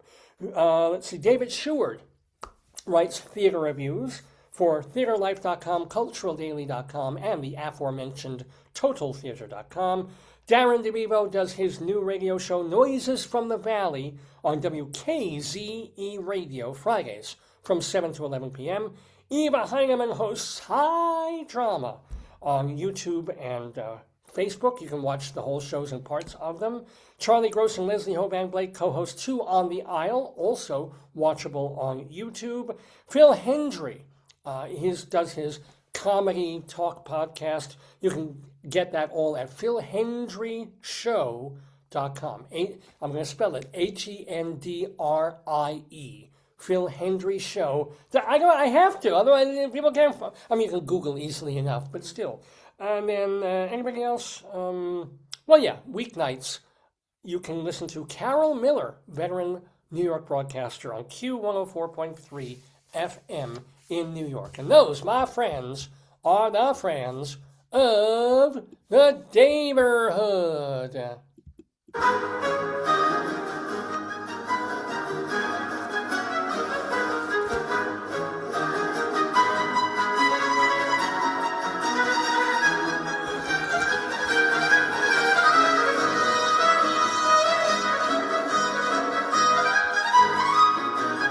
I think the whole point of Vivaldi and composers of that era is you keep threatening to stop the phrase. And it just keeps going dum dum dum dum dum dum dum dum dum dum dum. It's like, end the phrase. Stop it. Stop. But anywho, we're not going to stop this phase or phrase of the Dave's Gone By show until we do our final important segment of the show. Ladies and gentlemen, you know it, you love it, you can't live without it. It is our Colorado Limerick of the Damned. This has to do with a, you know what? And I thought I did this and I didn't transfer over the information about this particular place in Colorado. So I think I'm going to have to kind of fudge this. Well, not fudge this. I'm not going to make up facts, but I've got to kind of looking at while I'm talking to you and figuring it out, but I do have a new Colorado Limerick of the Damned. It's for Chipeta, Colorado. Chipeta, Colorado. So what I'm going to do is I'm going to play our theme song and then wing the description of it and then share our poem of the week. Stop. That's better. A limerick is a comic verse of 5 lines, in which lines 1, 2, and 5 will end with words that rhyme, and likewise verses 3 and 4 also end with words that rhyme. So this is a limerick. Rocky Mountain. All right, so forgive me for not condensing this or corralling this. I'm literally, just like you, I could go on, I'm on Wiki right now. Chipeta, or white singing bird, born in the 1840s, was a Native American female leader, second wife of Chief Ouray of a Ute tribe. She was raised by the Utes in what is now Conejos, Colorado. So, an advisor and confidant of her husband, she continued as a leader of her people after his death in 1880. She was inducted into the Colorado Women's Hall of Fame for courage and valor. So, yeah, I mean, isn't it kind of wonderful that they named this area after her? I'm trying to find where this, where if they did, in fact, later years in death, her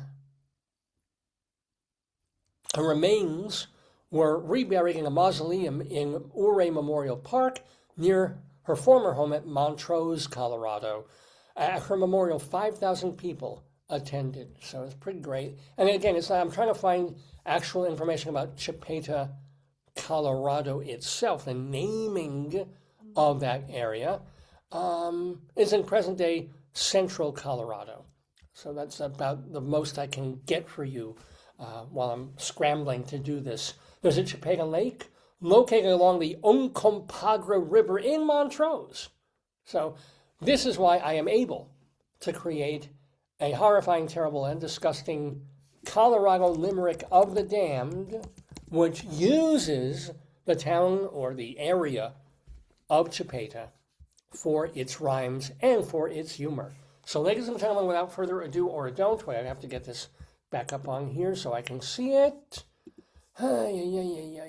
Shame on me, but there it is. Okay. Ahem, our Colorado Limerick of the Damned. The loneliest man in Chipeta has issues that could not be greater. His mom is a drunk, his dad is a skunk, and he's just a fat masturbator.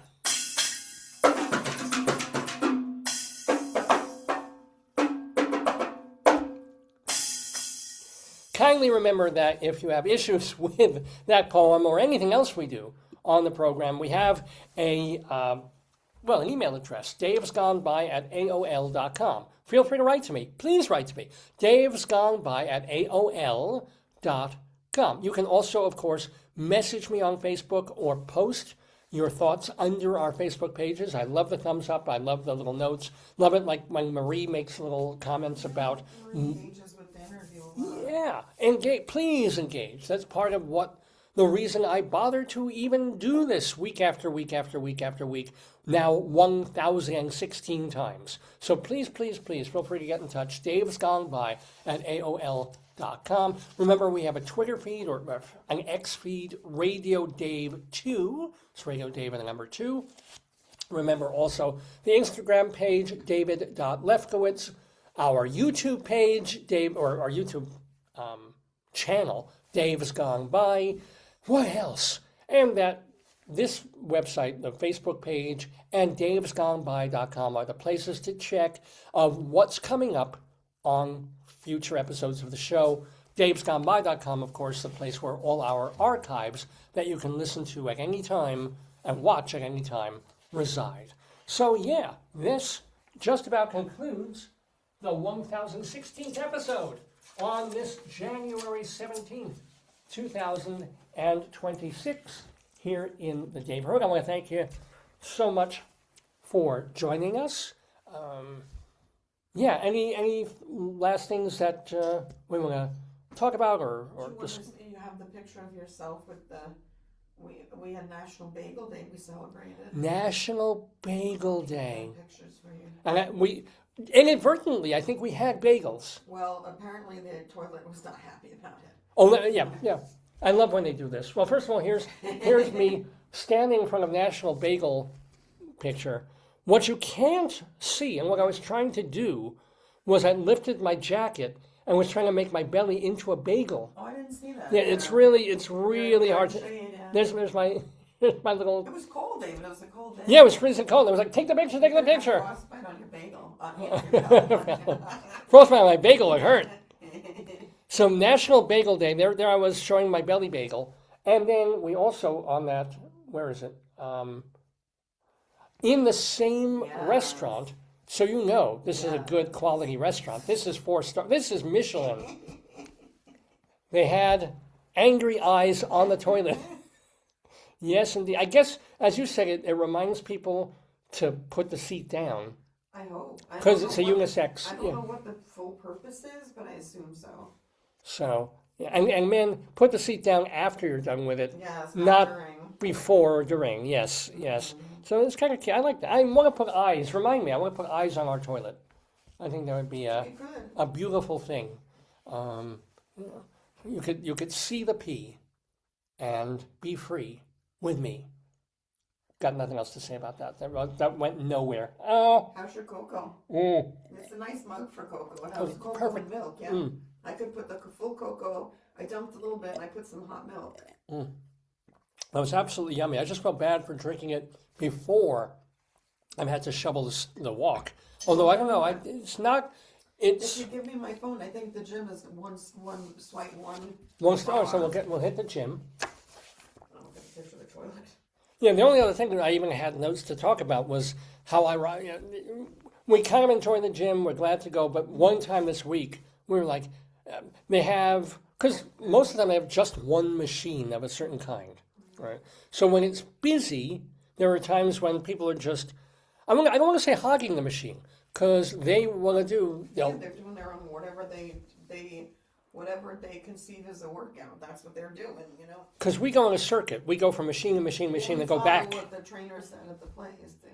But a lot of people, they'll do 10 reps or 15 reps, and they'll stay there and rest, and then they'll do 10, 15 more reps, and they'll do like 4 sets. It takes them 5 to 10 minutes to get away from a particular machine, and you're waiting for it. And then, like a week ago, we were pissed because we needed one particular machine to do our circuit. And literally, they had the place has 2 of them, and they were both broken.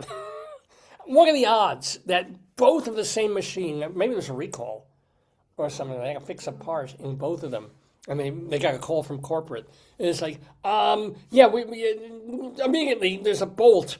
They came out of the manufacturer like this. Put a sign on before someone gets crushed, you know, So they did fix them, which is nice. They still haven't fixed the damn televisions, so I don't even bother anymore.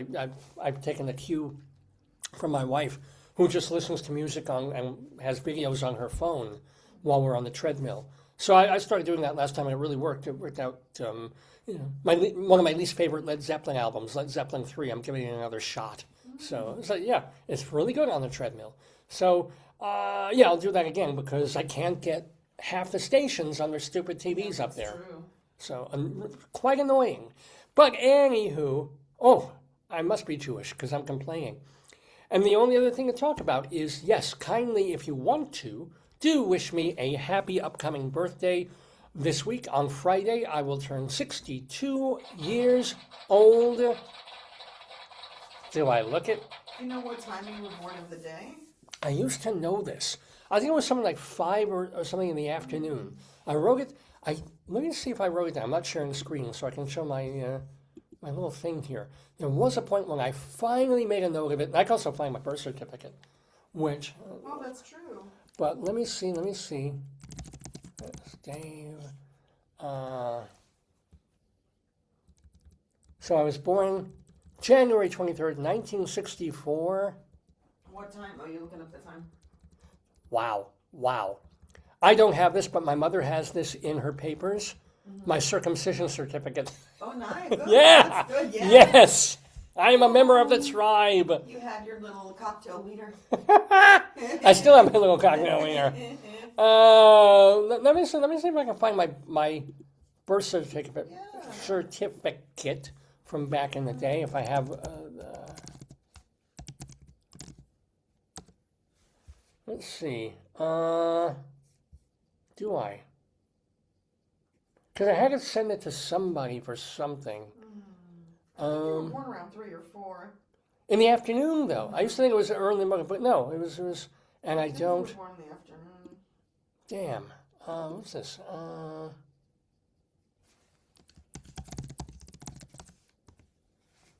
Nah, I can't find it. And I have to go searching through mail and whatever. I probably had it on my older computer, and I didn't transfer it to this one. But I can find it. I'm pretty sure it was something along the lines of 3 or 4 or 5 o'clock in the afternoon. As a matter of fact, I think one time I did this program on my birthday. Oh, really? On the actual day? Yeah, let me see. January 23rd. Oh, yeah, I did only. My God, it was last year. Last year. This is how my memory is going. We did Dave's 61st birthday jamboree on the 23rd of Jan. And did I do it? I wonder if I did it. I seem to remember at one point I did it. I also did it in 2021, a show on my birthday. Wow, okay. And there was one time when I did it to coincide in the afternoon so that when I was born, I'd be on the air. Wow. Yeah. So I didn't realize I did this a couple of times. Huh. 2016, when I turned 52. So literally 10 years ago, I did the same exact thing. Anywho. See, all my old ideas I don't even remember I've done. So there. That's the fun of getting old, ladies and gentlemen. But I feel young when I do this program. For all of you, Dave's gone by. Thank you so much for tuning in. We should be back next Saturday, day after my birthday, January 24th. If I get some great idea and we're around, maybe I'll do the show on my birthday. If we haven't, gone somewhere or traveled somewhere to a B&B or whatever, which I don't know if we'll do. So check the Facebook page, check davesgoneby.com. So either we'll be back on Friday, but more likely our usual time, Saturday morning, 9 until noon or thereabouts, January 24th, for the 1017th episode of Dave's Gone By. Until then, thank you once more to Chris Enss. Thank you to Rabbi Sol Solomon. Thank you to my wonderful wife. Thank you to all of you for listening and watching. Stay warm. It's going to be a cold one. Stay dry. It's going to be a wet one. So, grab some extra paper towels for that. And gone by. Days gone by. Days gone by. Days gone by.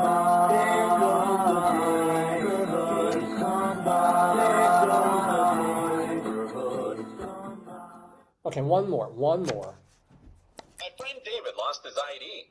Now I call him Dav.